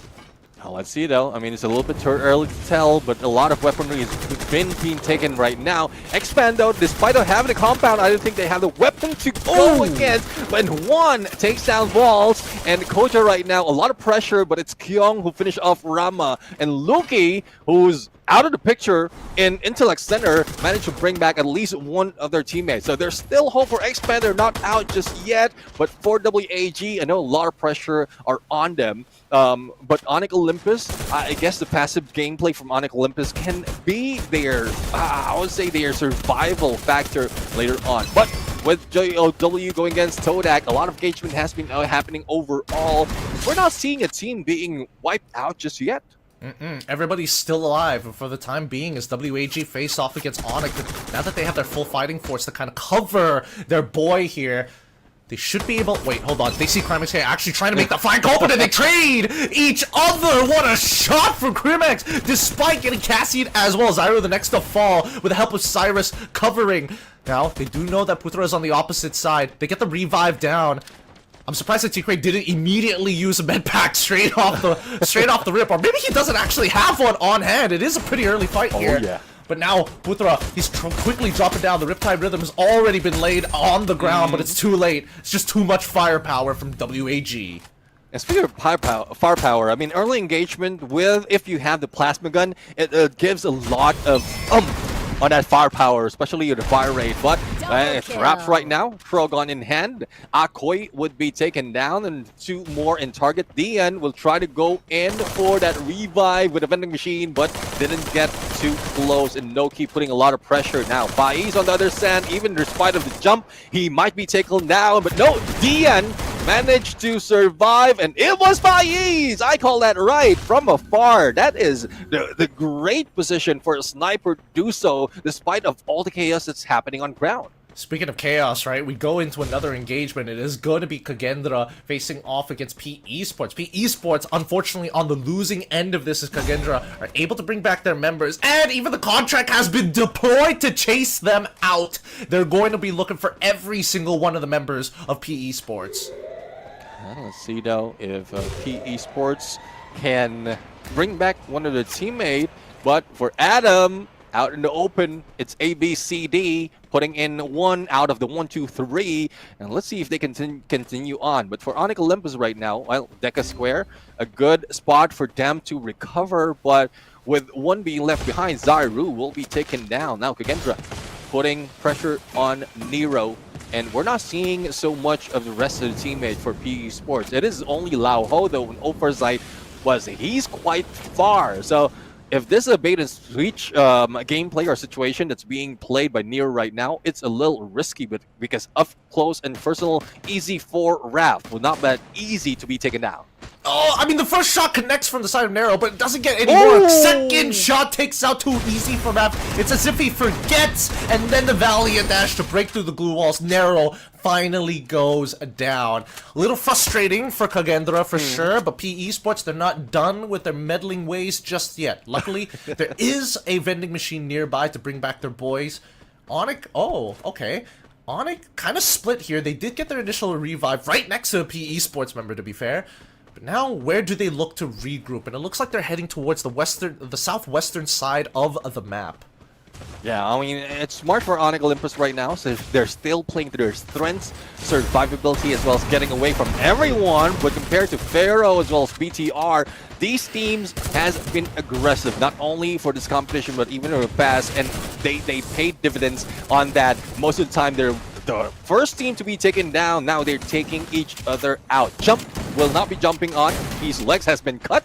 And for BTR, 2, make that 3, make that full squad will be taken down. So that's paying forward to what you did to jump right there, and that gives them a little bit of headway in terms of points. Honestly, beautifully played. Beautifully played coming in from PR, right? Because again, they send Jump out in a bit of an off angle, make BTR, who seem to be over-aggressing a lot of the times, on out of position or slightly out of position players, sending 2, maybe even 3 members sometime, bait them out. And considering that they weren't using the Cassie, there's no way to know where the second person is going to be, and they put them in a pincer, sorry, not a pincer, but a crossfire angle for the rest of the team. So nicely played, but WAG's got bigger problems to deal with, and that's Flash right back inside a compound that happens to have a court. Feels like Deja Vu, but with a different name. Yeah, Deja Vu indeed. I mean, the bell's about to ring. Boxing Gym is will be starting to KO a few, if not a couple of players. We're seeing a team being taken down as well. Like completely missed that because of what's happening between WAG as well as Team Flash. But Team Flash doesn't want anything to do with WAG right now, so they get away and manage to survive and not even losing any HP. But for Evo's mind right now, they are getting away from Expand and heading in onto the other side of Mudside just to make sure that they still have the edge of the circle. They still have the edge of the circle, but they gotta shake off Expand somehow, right? Because they're still on a recovery. They're still on the recovery, right? They don't have full loadouts to fight just yet, and one of their members still looking to regroup. Todak now having a face-off against Team Flash from Boxing Gym, just from one competitor to another. We'll see how Noki plays this out, because the splash damage seems to be good, but WAG in the distance. The Time Turner does initially come in, but Vidal's already finds one into ABCD. They get a second one as well. Even with a launcher, Flash unable to make it. Booyah Curse still in effect. Yeah, the Booyah Curse is there. They grab the Booyah and they will be taken down. Well, not too early though, but I would say Team Flash could have survived a little bit longer. But Todak right now is just being aggressive. I know that they started week 1 on a high note, and now they want to get a few more, probably a Booyah, because out of those in the top 12, Todak's the only one who doesn't have a Booyah, but they are currently on 9th place. So survivability and elimination, is making it work for them, but not for the final circle. So I would love them to survive a little bit longer, but WAG says, stop it, Neptune. We don't want them to do so. Yeah, I just noticed that Ray, he's running the same loadout, but he's making sure that his active skill card is going to be that Valiant Dash. So they actually are running 2 Valiant Dashes on their side. Cougar, even greedier, decides to have both the Valiant Dash and the Rebel Rush, trying to make plays by himself. Dawn, wait, he gets picked off from so far away. Where did he get shot from? Diane manages to clip him. They quickly go into defensive positions in the blue right by Museum. Do they really want to chase Diane, though? Yeah, apparently they do. Oh yeah, well I guess this is the reason why they're bringing in Rebel Rush as well as Valiant Dash, so that they can easily go in and out, and good distraction by jumping Double in, kill. and Sensi takes the shot against Dion, but Akoy says, alright, you've done enough already, you've stayed outside of blue, and I'm going to bring you back. Hopefully you stay with the group and don't stray away. Oh no. Boxing gym is starting to get very populated here, with the boxing gym itself, the main compound, being controlled on the outside by WAG. Evos Divine very nearby, Torak on the outskirts of it, and north of them, actually directly across the street, it's going to be Expand. We'll see whether or not, because Torak currently the elimination leaders so far. We'll see whether or not they're going to eliminate Expand like they did in the past 2 maps 1 and 2. Falcons, they've been very passive. 2 eliminations, they're taking their time here. And not to mention that they've switched out Peter over on fire for this round. Yeah, I mean, let's see Peter back into play. It's been, I would say, ages since we've seen Peter, but I mean, we'll have to see though. They're still going in for the passive play. They want to go for survivability, find that final circle, and then that's where they start off with elimination. But it would be tough, especially at this moment, close to 10 minutes. We still have 9 teams remaining. But this is much better compared to earlier, because I think we were on the 4th, maybe 5th, and we still have 11. And once chaos ensues, even the team, or most tactical team like Team Falcons, are being caught off guard, and they are dying down a little bit too early than expected. So, well, we'll have to find out right now, because the blue closing in 15 seconds, and it just happened to show that next phase of the circle, and WAG seems to be a safe spot, but not for Onyx Olympus, because Pharaoh would be right next on them. They're gonna have to take their time here, but it looks like Onyx, they want to find a spot in the ring as soon as possible. I'm not sure whether everybody has got prime loadouts. I mean, their armors are looking good. Helmet, just a level down from 3. But we look at EVOS, they always have prime weapons. They always have prime equipment and a lot of resources to work for them. They're right smack in the middle of this current ring, as we see that Falcons now having to engage against GOW actually bypasses them to find their own building to block off their line of sight. Good play coming in from the Falcons to stop the gatekeep from GOW. And the nade from Keroro knocks Dion. Yeah, a God nade from Keroro in the follow-up with an M79, and this is the rush that Pina has been waiting for, the knockdown that would bring them closing down against GOW. Pickup will now happen, and Pina will just bring a hammer down against GOW, and tough luck for GOW. They have a good spot. They could have taken down Team Falcons a little bit too early, but they waited. And we were thinking that Team Falcons will be waiting as well. If it wasn't for that God nade from Keroro, that battle won't ensue as early as that. Yeah, it also helps that you've got Peanut playing out of his mind right now. Aggressive, so effective with this Valiant Dash.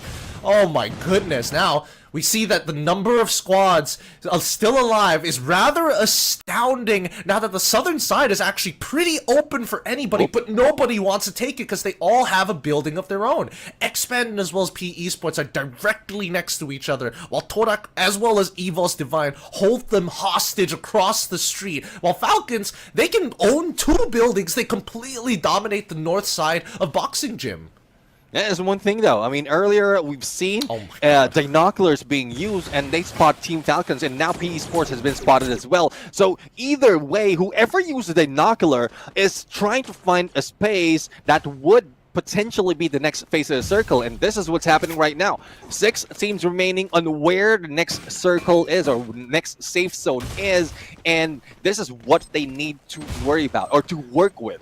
If they can survive crossing towards that on the west side of Boxing Gym and go against the 6 players, they might get that booyah. But for WAG, they need to deal with Pharaoh first. They lost BLS1 already, but Decoy will not be slowing down. But Xbor managed to take himself out after taking down taking out Jump at this point. And with that, WAG has lost the fight against Pharaoh.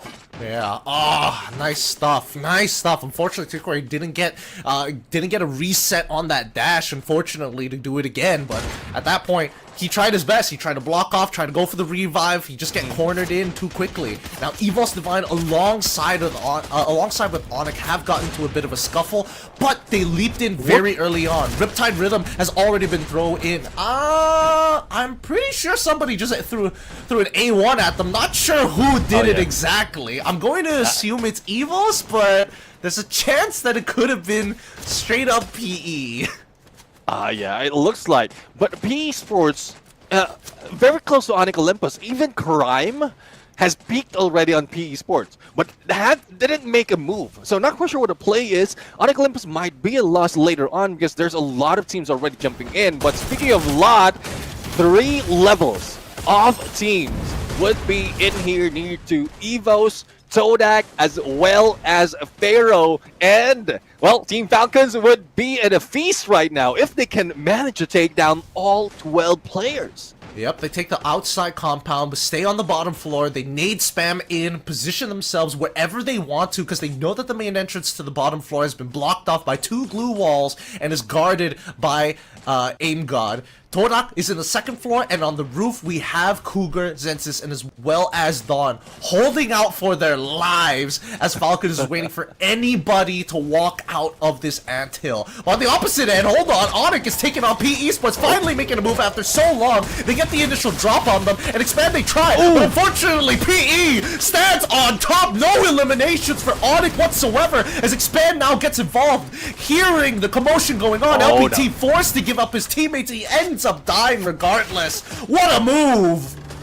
Props to Expand. I mean, taking advantage of that situation and getting 3 eliminations, surviving, but for how long? Because they're very close to EVOS right now, and, well, EVOS being taken down little by little by those from afar. It is Team Pharaoh, so that can give an opening for Expand to go with the shift up the circle. But it will be tough though, because Pharaoh's already taken the lead.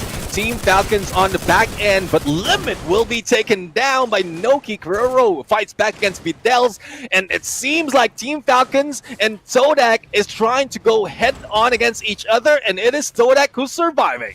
Oh no, Traps, he ended up getting knocked out due to the blue, and Peter is walking up behind Noki, pops one in the back of his head, and now quickly jumps to the other side. Fies locks himself out with the help of glue walls. A quick 360 of his own as PR, looking to get onto the high ground on top of the hill. Riptide Rhythm opens it wide open. Rasha is able to take out Falcons as Falcons get eliminated first. Tona, the next to fall. Wait a minute, is EVOS still around? No, they finally been eliminated. It's a 3v3, Pharaohs versus Expand. Let's see though, I mean, it's a 3v3 situation, but in terms of being able to outsmart Pharaoh, let's see if Expand can go head on with 3 players. But no, Cougar, backstab might be happening, and there goes Loki with the Bison. Now they regroup, Sensi the only one remaining, as well as Dawn, but Loki is a little too quick on that SMG, and it seems like Expand can bring the booyah, but no! Rama has been taken down, the pickup has been done with that heal gun. Sensi is now at a loss, will need to go with that play with an AWM up close and personal, and Loki might be able to do it with a sliver of health. Sensi still surviving. Where did Vaults go? Did he get knocked off? I'm pretty sure he accidentally fell, but luckily Loki, he stayed alive, held it until the very end, and closed things out for Expand. They get a booyah here. Week 2, day number 1. Oh, finally we are seeing a light of hope, not only from Todak, but also from Expand right now. Currently on 7th place before this match started. This can bring them up a little bit higher, but in terms of how much they need to cross 12th place, they need a lot. 54 points before this game, this map started. So hopefully this is a good way for them to earn that, but it's tough. It's tough to say that they will be getting 12th place after this game. They will move up, probably 14th place, but I want to see more from Expand. I want to see more of this aggression in the final circle, as well as survivability in the earlier part. Hey, that's just sometimes how the dominoes look to tumble, right? They took advantage of the scenarios. They were the very last team to get involved in that third, and they got big points because of it. So well done to Expand. We'll see soon where the overall standings is going to lead us and how many points they actually accumulated by the end of it, because there were a lot of small fights happening all across the map. Yeah, definitely. I mean, in talking about small fights, it's more of Pharaohs winning most of it, and as well as Todak. So I would believe that they will be topping the board right here, and despite of Expand getting that booyah, they didn't put up so much in terms of elimination. I believe it's 7 elimination from final from last time that we saw it, going against Sensi, and it's still a good run for Expand right now. But they need to do more of this and less of what they've done in the first few maps, because we've seen glimpse of hope for Expand, but at some point even Todak is taking them out. So it's really tough if you have a lot of opponents being ahead of you in the first week, making you lose momentum or not even gain momentum in week 2. Yeah, no, that's the thing. I'm not entirely sure what Expand is looking to explicitly play, right? Because it feels like they're playing a very flash-oriented strategy, you know, kind of not interact as much as possible, but they are very keen on thirds. And it seems to be like a Malaysian playstyle overall to look for either early third-party fights, or just get involved, try to be the last person in the large chain reaction. Yeah, let's see though if this is what's going to happen for Expand, especially the motivation coming from this booyah. But in a bit, we're going to see how it is in terms of stats as well as a highlight to let us review on what happened in that game. But I love the aggression as well as some of the teams who are, I would say, trying to survive but failing miserably because of how each shift of circle is bringing them to a awkward position. And talk about awkward, earlier we saw Onyx Olympus going against PE Sports. That could have been Onyx Olympus's chance to take out PE Sports before the blue closes in, but they asked to buy some time and lost out with only trading only 1 point, if not no points at all in that engagement. Yeah, no, there were a lot of awkward fights, but I think that, man, positioning was really, really tough coming into that, like, 4th ring, right? 4th, 5th ring. People had to make some early decisions very quickly, and I think that, unfortunately, for members of Onyx and as well as EVOS Divine, one of the two teams took a bigger risk, and they paid off big time, because, again, as EVOS Divine made that initial jump into that ring, they had to fight off another squad inside while getting peppered by Onyx at the same time. But from early fights, we're seeing that there are they're just a lot of chases, right? Nobody is getting clean squad wipes, and this inevitably becomes just free points for the rest of the lobby. GOW being a very big contender to contributing to the inflation of elimination points throughout this map. Yeah, definitely. I mean, they've struggled so many times, especially in this day. And yeah, there is some, like in Alpine there's a huge rise in terms of their elimination as well as points, but in most instances they are just the ones feeding the rest of the team with points. But for Expand right now, our MVP would be Luki, the sniper of the team, with Skylar, Susie, Maro, as well as Moko, and 3 eliminations, 2,034 the damage, and 3 knockdowns. Now, we're seeing from elimination not only from Luki, but as well as the entire squad. It's only 7, so I don't know how it has been spread out for the rest of the teams, but this is a result of being like silent all throughout until that final circle. But this is needed for Expand. They need this booyah. They need to find that final circle and survive all those chaos. And with this, hopefully they can carry over and get away from the curse. Yep. We'll see whether they can get away from the curse, because it feels like not a lot of teams can get away from this looming gloom and doom of being, you know, booyah one game, no booyah at all in the next. But yes, with 7 total elimination points on top of the extra 12, those 19 points are crucial. Ideally, I would have liked it to be 8 elimination points to make it one nice big round number, but still, the team doesn't really interact a lot. They highly depend on that first initial pick, if not the third. Yeah, I mean, and that's one thing. That's one thing that you need to really change if in case you want to get in terms of a lot of points later on. But, well, we'll have to find out later if this is a motivation for them, because Vaults and Too Fast is losing out on a lot. Not only are they like not putting so much in terms of damage, especially for Too Fast. I know that Too Fast has that potential, but he's not bringing it in just yet. Probably the plan is to find a final circle, get that booyah, and then get the motivation to be aggressive later on. But looking at the build right now, in terms of the team, very much similar compared to what we've seen other teams. Again, the Luna will be there because of Fire 8, Coda, Chrono, as well as Kyler and Tatsuya. This is more of a standard active build that we've seen for the team. But in terms of game standing, it was the Pharaoh who was the king of that game, of that match. 25 points, 16 elimination.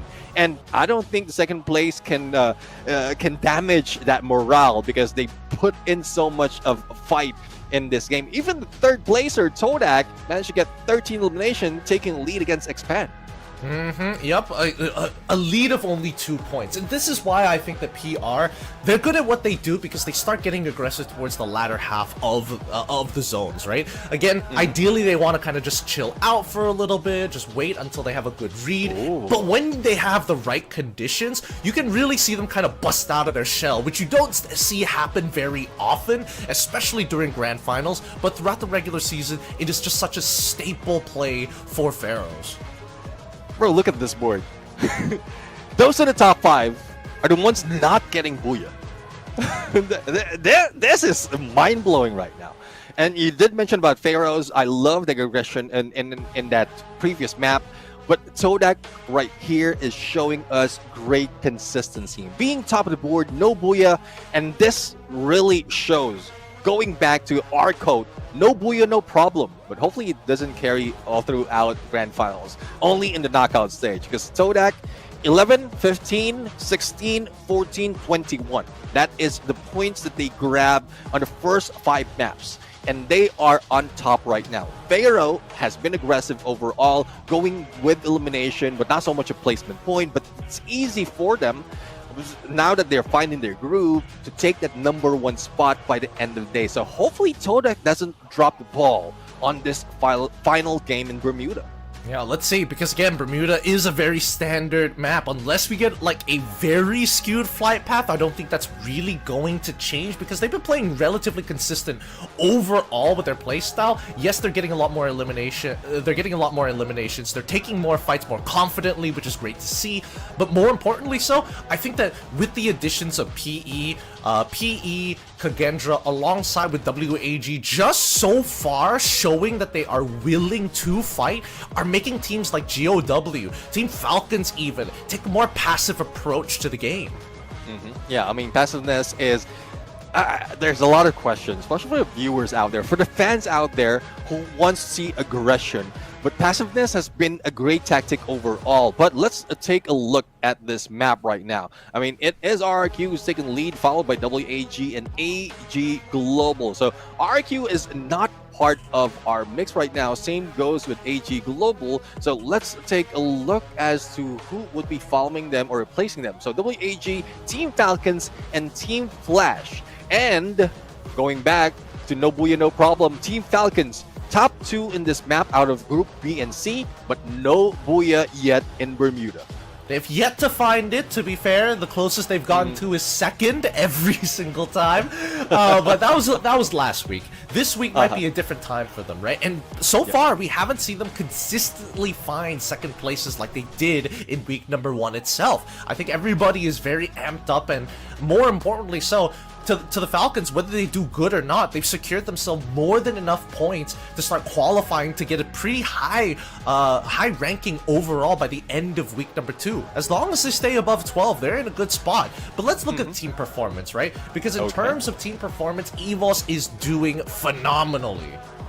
Oh yeah, definitely. I mean, Razia are leading the pack with 27 elimination, followed by Coach Shield with 20, Ray with 19, 18 with Aim God. It's quite balanced with everyone, despite of the little bit of peak from Razia, because we know he's the wonder kid. He can get a shot from distance, and the follow through is being done quite well by the rest of the team. And for Evo's Divine, we would love to see more of this for this week. Not just for this day, because I know they were left a little bit low after week 1, but there's a chance for them to bring themselves a little bit higher. Now, against them, or another preview on the team performance is WAG, currently in 4th with T-Kui leading the fray. He's not a sniper. He's just a CQC god for WAG, who's walking amongst God, and that's the meaning of WAG. Xbor follows with 25, Cyrus with 16, Pilus1 on 15. Now, this might be a contrast on what we've seen Xbor has done on the sniper, but PLS1 is only new to the team, and so far he's doing quite well in terms of chemistry as well as bringing what is needed from a sniper. But we'll have to see more from this guy, just make sure that we can say that acquisition as well as the switch in terms of role will be beneficial for WAG. Yeah, in the long run, it's always going to be important to be able to play beyond the scope of your job.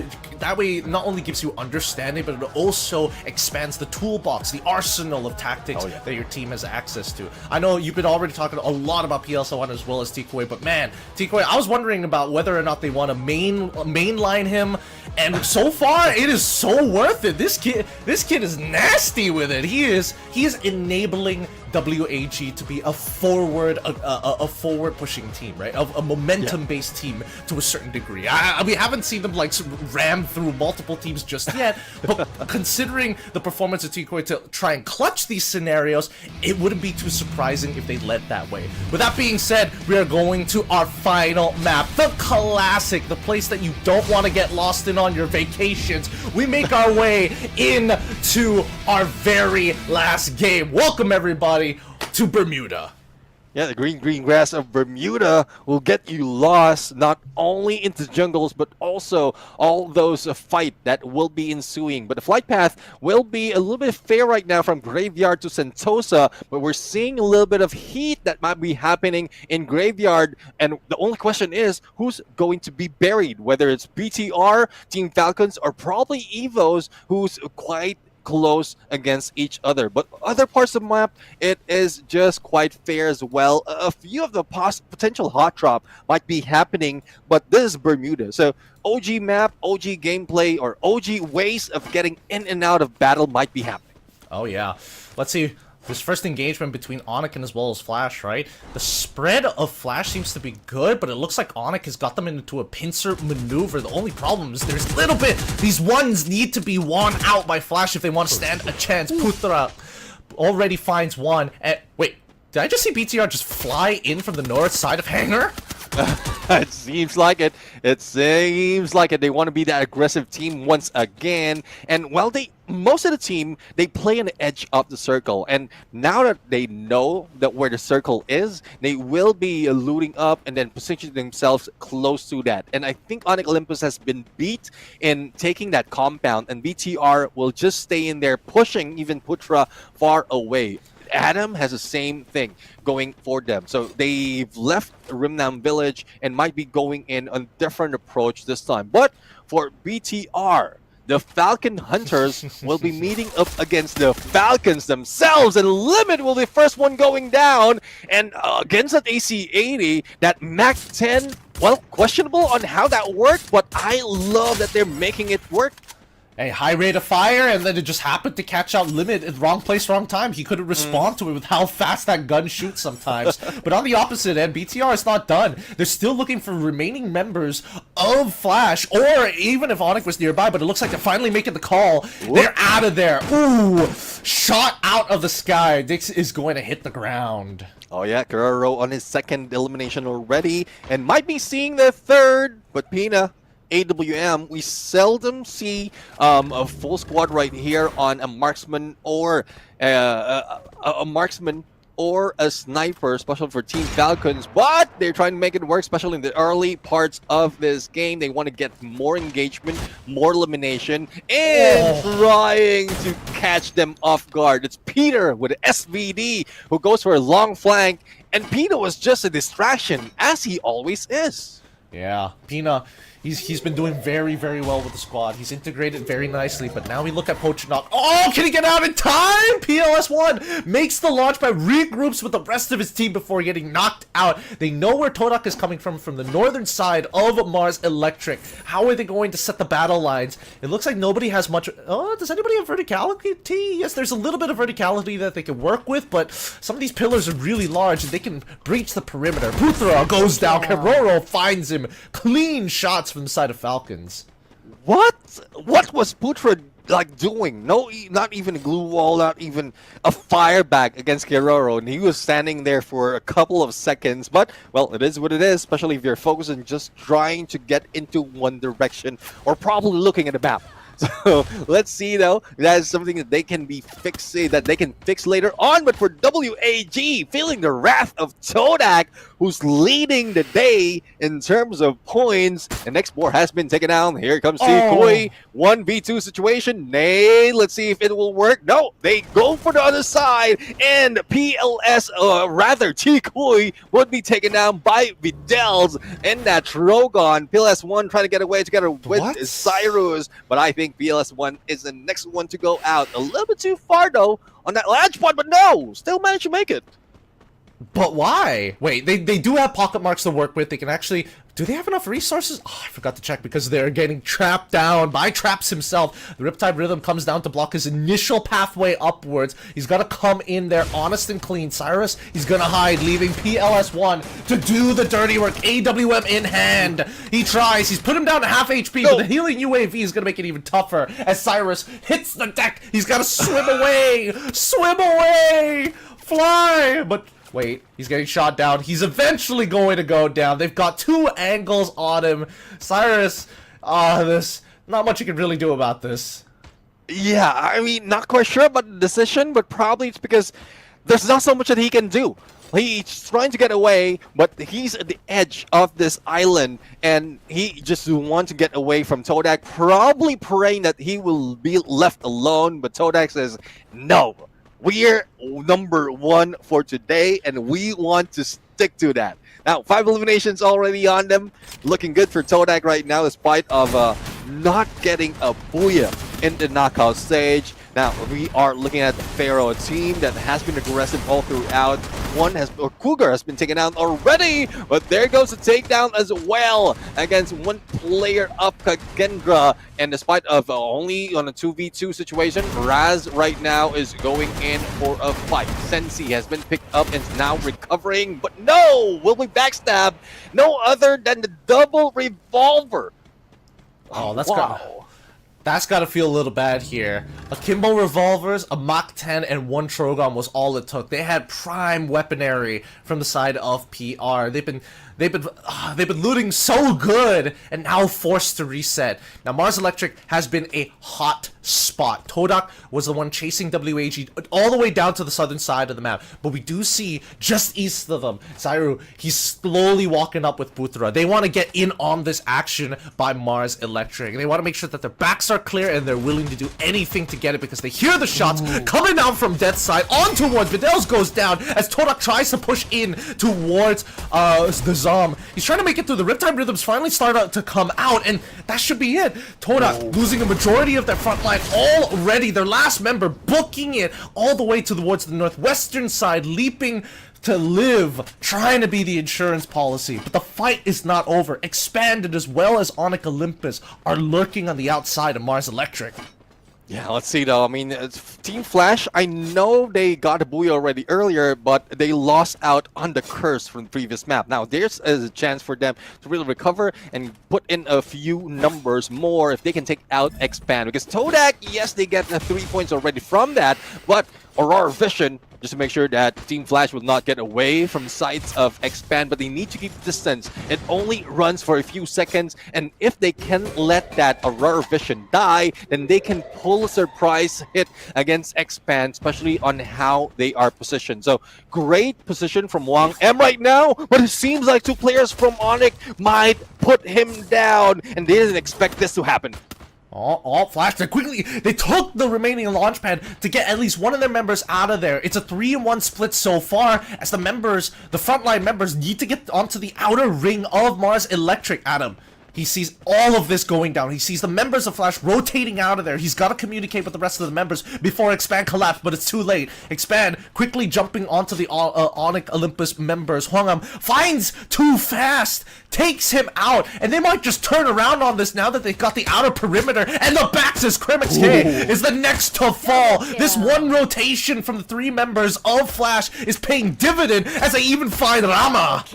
Oh, definitely. I mean, it's a good thing that Wang M managed to pull away from Onyx Olympus. It gives an opening for Expand to be taken out by the remaining 3 players. Now, it's Expand Vaults who's trying to waltz away from this fight, but I guess he managed to get away though, and the Blues closing in. 8 elimination from Team Flash is doing them wonders at this point, but Expand will be taken down from the hands of Cyru of Onyx Olympus, and I thought Onyx already out of that game, out of that area, but no, they hang back just to make sure that they can still have overview on where the opponents are. Down to 10 teams remaining, WAG as well as Expand already out, and we might be seeing a battle between PE Sports as well as EVOS and GOW. The only question is who will be going down first?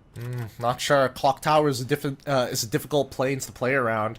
You want to control that center, but at the same time, there's just too much around in the area to control absolutely everything. Usually you'll have one other team contesting and then a one looking to third, but at this point it's based off of sounds, right? We have GOW not too far away from EVOS, but on the lower side of things is where we see PE Sports just lurking and looking for angles in the underground.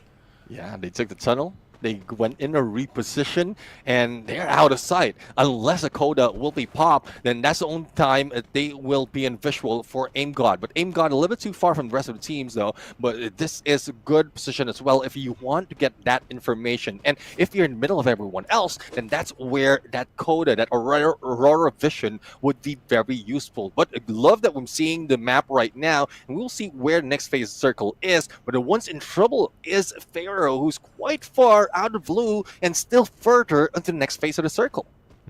Yep, it's still centering around the south side of, well, actually the encompassing the entire area of Clock Tower, if I'm being perfectly honest. North side being taken by the Falcons here as they found a compound of their own to play around. Problem is that they have to clear it, right? They gotta clear it together. They're not 100% sure about the positions of everybody just yet. They know where EVOS was because they were on the upper ledge of it, but now we see BTR also coming in real quick. Limit misses, chipping just the neck of one of the members of BTR. Limit's not waiting. I mean, the moment he sees someone drop in, he takes a shot and manages to hit it. It's just not a headshot to knock him down. And it's tough, though. Even if you go for a knockdown, you won't be able to confirm it. So it's just a waste of time as well. Well, not waste of stats, but it puts so much pressure on BTR right now to really rush against them. But the pressure is more on EVOS as well as GOW because they are stacked against each other and very, very close, and everyone else will be rushing in there. We've seen BTR done that. Launchpad can easily bring them to that area of Clock Tower, and there's not so much of hiding spot that you can use in this compound. Honestly, I could also say the same about Falcons as well as PE Sports because they're controlling the 2 ends of the tunnels. Wait, hold on. Kagendra coming in from the north side, right on top of the Falcons, forcing the Falcons to make a decision, go in or take the fight. They lob the nades first, and Kiroro finds it again, finding an initial pick, forcing Kagendra to retreat. They go into the second form and lock themselves in there. Falcons stave off the initial fight for now. Great gameplay though. I mean, the knockdown gives them more time as well as put Kagendra in a difficult position because if the Blue Wolves will be taken down, then the other teams surrounding them are the ones taking lead. But Onyx Olympus will now be waiting against Pharaoh, and they want taken down. Even Crime has brought in the Monster Truck. Despite the Bush Truck being knocked down, it seems like Cougar will not be surviving that much, but no! Cougar is still fighting back, but finally has been taken out. But it is Adam who will be paying for the prize, and I guess the rest of the teams as well, receiving a lot of damage, but Kagendra will be taken down on 10, and Team Falcons, they got here in Clock Tower with 0 elimination, now they have 7. Yep, and now they can start snowballing this out of control. They know the next exposed target who has to make the hard rotation is BTR, who's literally right next to them, forcing into what I hope they know is PE Sports, who's been controlling the end, and they're already in full engagement. Ooh. Pina, he's gonna call the rest of the team to get involved here. Even Evos Divine is thinking about it as well. But for now, BTR must fight off. LBT is gonna hold off on his own, but Dix is the first one to fall. Juan takes back onto LBT and finds the elimination as well. BTR control the area, but Nolan, he's got nothing left, no way to break these glue walls, and he gets pincered in by Kyung. Yeah, Nolan has no one to play with at this point. Only one remains though for PE Sports, Lao Ho, who's quite far, and in a few seconds will be taken by the blue. So there's a huge risk in there, especially Lao Ho will be spotted by Picatron Esports. And there you have it, Koja, M79 grenade launcher taking him out. Onyx Olympus now trying to survive a 1v2 situation in the rooftop, but good thing that Sensi managed to recover. It's a huge chance that he can go for the clutch, but no, Sensi says, nah, I won't be staying that long. Into the hands of Wang M and Team Flash and Zafiro. Alright, and finally the game of ping pong is over. PR gets eliminated, but at what cost? Onyx have taken so much damage, and Kremix K, he's got to make it up with his many. Putra gets headshot by Torak's members, and now we see the Falcons on the high ground against Evos Divine as they're trying to take that space away. Dropping down, ooh, even the Valiant Dash to break into the Lord's limit. Garo, he needs to find at least one trade into Rashia's side, who's put down to 1 HP, but it's too late. Garo tries, can he pick up limit? Rashia, he's taking damage, but the rest come out, they swing. Garo dies, and Pina left all by himself. Valiant Dash as well to try and lock them out, finally finds his demise. That's why Evos wants to stay as four, closely knitted together as they work on their opponents. Yeah, well, the thing is, it's only 4 elimination coming from them. If they can take advantage of all position from opponent like BTR, even Todak, even Team Flash, then that's where they can stack up on those points. But it seems like a lot of pressure coming in from all sides, or from 2 sides though. Team Flash and as well as Todak, as well as Crime from above. So Evos right now, only Aim God remains. The glue wall can save him, but they don't have that much. And BTR though, the first team to be taken out. Team Flash will be heading in 12 elimination already and might be getting another 12 in the Booyah. It's getting very close. Onyx of 1 remaining member. Evos have 3. They managed to bring back up to his feet. But Onyx, there's nothing much they can do. It's up to Flash and Torak to influence this map. So far, Torak don't have to make any major movements as they still control the few remaining pieces of natural cover that the map has to offer. It's about to close in, but it's still enough play area for them to get shots through and just enough to hide behind to heal. Now, Evos Divine trying to figure out how to play this out. They're forced to move it. They want Torak's position. They're slowly making their way. The Riptide Rhythm is on the far end, but it's too late. Evos are already committed into griefing Torak. Torak want to position themselves to allow Flash to get free shots, and it does so perfectly. Ray, the first to go down. Cochil next to fall as we see the rest of Evos Divine down. It's a 4v4. It's time to Clash Squad. Alright, Clash Squad right now, 2v2 on one side, 2v3 on one side, and Noki goes down. There goes Traps for the rush, and let's see if he'll be able to get a lot of charge on the Charge Buster, but no! It is Team Flash for another Booyah in this game. 2 Booyahs in a day, and Team Flash is a great comeback for this week. The only question is, has they brought themselves a little bit higher leaderboard? Probably closer to getting the top 12 by the end of the week. It was so necessary for Team Flash. It's great to see live scrims for Clash Squad right at the very end where the stakes are high, just as much pressure like a tournament, the best kind of practice you can get, and it's really coming to fruition here. Flash, they are just taking them out. I don't know, man, because it all started with this initial pick, right? Now, wait for it. You'll see it in the death feed. Hwangam finds Loki right in the face, and that opens up so many opportunities for Zom and as well as Death to slowly plow through the glue walls. Yeah, definitely. I mean, Team Flash, Todak, Final Circle. I would say for Todak, I love how they're showing up right now. Despite of not getting any Booyahs all throughout the knockout stage. And yes, no Booyahs just yet compared to what? 12, 13, 14 teams.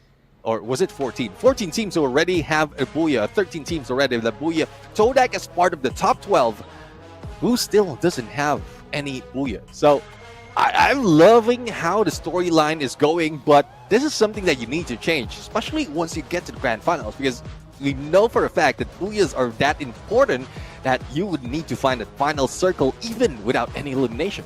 It's so true. It's so true. You need to have some form of closing power, and that's what all squads need to think about, especially with the Champion Rush format, right?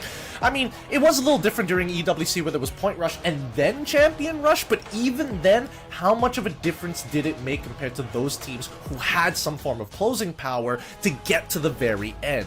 These consistency of the points is great to see from the side of Todak, but there's much to learn, and we can see that there are teams who continuously, alongside Todak, we're seeing that Team Flash more consistently are winning out their Clash squads, more consistently are getting into those final rings, and honestly, they were one of those few teams that I thought they just don't have the firepower, and they have to kind of cheese their way through. It feels like they really had some impact in this game. Yeah, definitely. A lot of impact overall, and I'm loving it.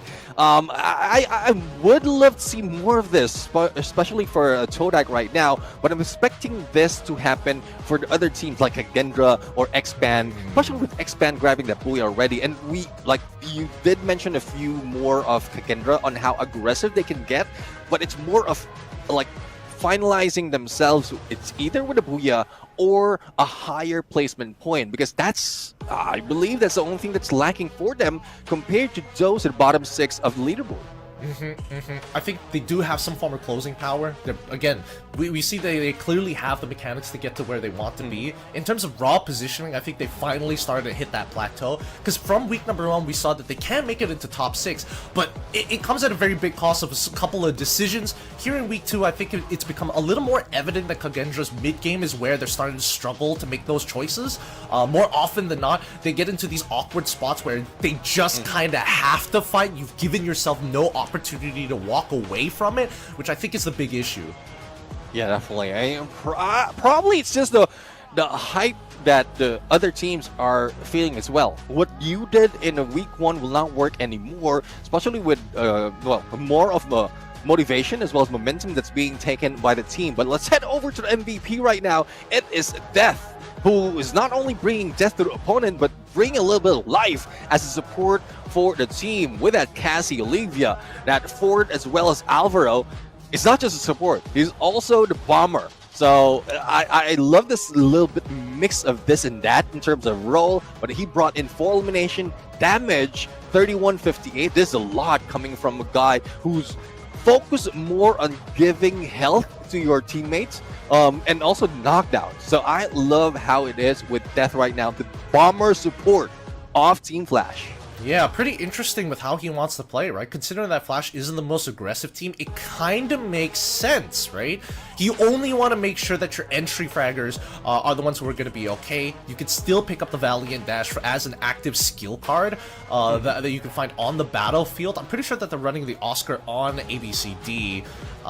Begs the question, what is everybody else running? Are they still looking to play with the Chrono, or again, I'm pretty sure they have Riptide Rhythm. The Coda, yes.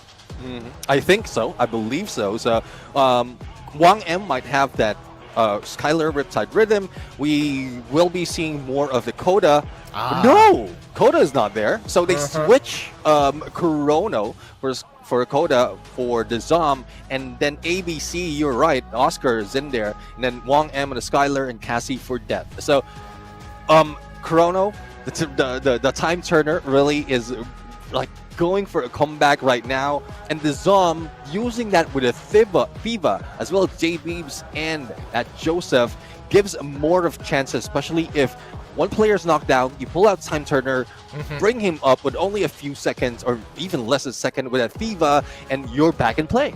Yeah, which really makes a lot of sense to how they want to play their composition, right? Have your Cassie player walk in, not even as a second entry fragger, but you have the Zom trying to, cause a little bit of chaos, walk alongside to follow through on the Valiant Dash to give Cassie a place to kind of hunker down, and as well as just raw line of sight for Hwangam. Generally speaking, it fits the Flash personality with the way that they play this game. But by the end of it, with 19 eliminations, you can't say that they aren't getting major points. 31 total points alongside with 12 placement points from the Booyah. nobody even comes remotely close to them. And that's going to shoot them up in the standings even further. Yeah, definitely. And that 31 points is the highest that we have for today. But speaking of highest, Todak on number 1. Though it's a little short on what the other teams has brought in, especially for the team of the day. RRQ on day number 1 has brought in 102. Falcons on day number 2 has brought 107. And RRQ back on 101. But Todak being there, staying there from the beginning up until the end, with less than 100 points is still good on my list. The only thing that's missing, though, that could have made them cross over is a Booyah. Yeah, that Booyah would have set him right over the edge, but now the games are on. Flash with 162 total points push themselves up to 11th, overtaking AGAL as well as Onyx. Kagendra, it's really sad for them because they're at 14th spot. They are the ones who are right at the goalposts. They can't go any further. They can't go any further than this for now. They're going to have to wait another day before they can accumulate more points. But at the top of the leaderboards, we have Falcons, PE Sports, and even Pharaohs alongside with WAG. Just a great day for the Vietnamese. Yeah, and for the knockout stage, best predator, it is Keroro right now. I mean, we've seen him on a Deagle. We've seen him on an M590. This guy can clutch a lot of plays, can clutch a lot of games. Well, not even solo, not only the only one surviving, rather. He can just rush in, leave the rest of Team Falcons behind, and he can go in for that rush. But together with Pina, with 17 elimination, they have just added with so much more on what a team that can do. But for Todak, being the team of the day, grabbing a little bit of extra in terms of prize pool, grabbing 92 points. No Booyah, no problem, 48 on elimination. A team that we didn't expect, but now is in a showing. Oh yeah, it seems like they found their stride. They found a little bit of their groove here, showing some consistency throughout week 1 and then finding day 2. It's building up to something, right? If we're following the pattern, that means usually on the first day that they play within the week, they do well. We'll see whether or not they're going to keep that up by the end of this week.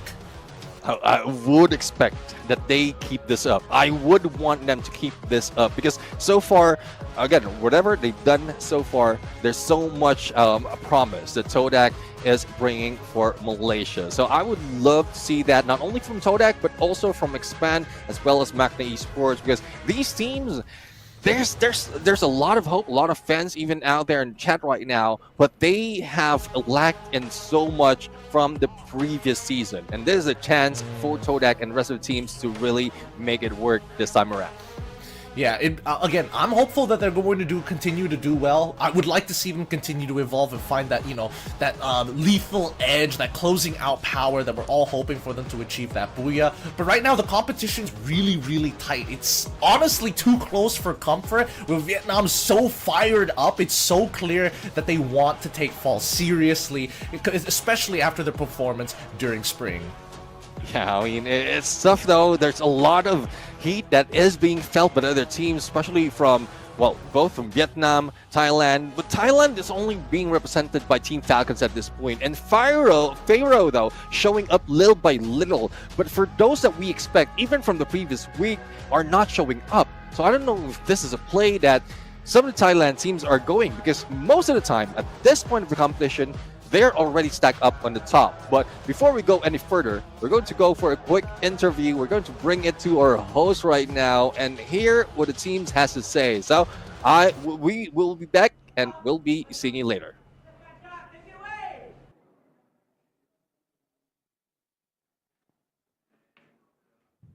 Good evening, ladies and gentlemen. This is our team of the day. We have Toda, we have Trap. Congratulations, Trap. Hello, wow, thank you, team of the day. Alhamdulillah. Amazing. Alhamdulillah. All right, so my first question to you is basically on the, shall I say, on the second day or on the first week, the performance was okay, but suddenly today you make a comeback. So what is the tactical and the strategy that make you come back to get the team of the day? Untuk Trap, kalau lihat pada minggu kemarin boleh dikatakan performance hari kedua tidak begitu baik tau. Tapi bila kita masuk hari yang ketiga sekarang, minggu kedua hari ketiga, itu mantap. untuk dapat team of the day? Mungkin sebab yang day kedua tu kita orang banyak mistake. Lepas pada day kedua tu kita orang rehat, lepas tu kita orang training, cari perbaiki balik mistake-mistake semua. Alhamdulillah hasil dia macam ni. Alright, basically they have eventually realized the mistake that they made on the second day, so they make a rectification, they come back, they go back to the homework, they change in terms of tactical and strategy, and finally they make a good comeback and they achieve all the way for team of the day. So my second question, Fred. So based on your performance for week number 1 and week number 2, who is your considered the most team that giving a very good gameplay in terms of aggressive, in terms of tactical, in terms of overall? Pasukan manakah boleh dikatakan memberikan saingan begitu hebat? Ada pasukan Thailand, Vietnam atau Indonesia? Falcon lah mungkin sebab kita orang banyak kalah fight dengan dorang. Mungkin Falcon lah paling kuat untuk kita orang susah kalahkan. Alright, so basically from Trap on behalf of Toda, the most big opponent for this coming season is Falcon. Falcon giving a very good gameplay. They make a comeback, very superb gameplay indeed, and very tactical. So before we end for today, any last word to all your fans in Malaysia or maybe Indonesia? Okay. Untuk fan Toda, terima kasih sebab support kita orang. Jangan lupa hari Ahad kita orang masih ada game. Jangan lupa support kita orang lah. Thank you. So from Trap, he's saying to all the fans in Malaysia and also Indonesia, please support them, give them the moral boost for them to make stronger and stronger for the next game. So anyway, take it all back to you, to all the region. Thank you so much. Thanks, Shark. Malaysia really needs this, man. We don't even get handheld mics anymore. We get mic packs. It's come to this point. We need some kind of win in MY. It's a good thing that we're seeing Shark as well, not only on the desk but also on like standing with the team. But right now we've seen so much of promise from Malaysia. We've seen so much of promise even from the other region. But this is just the beginning of week number 2. There's a lot that will be happening in the following days, and this is just the beginning. So we're going to see you in the following days. I'm Neptune, and this is Gideon. We're going to say goodbye and good night. See you again next time.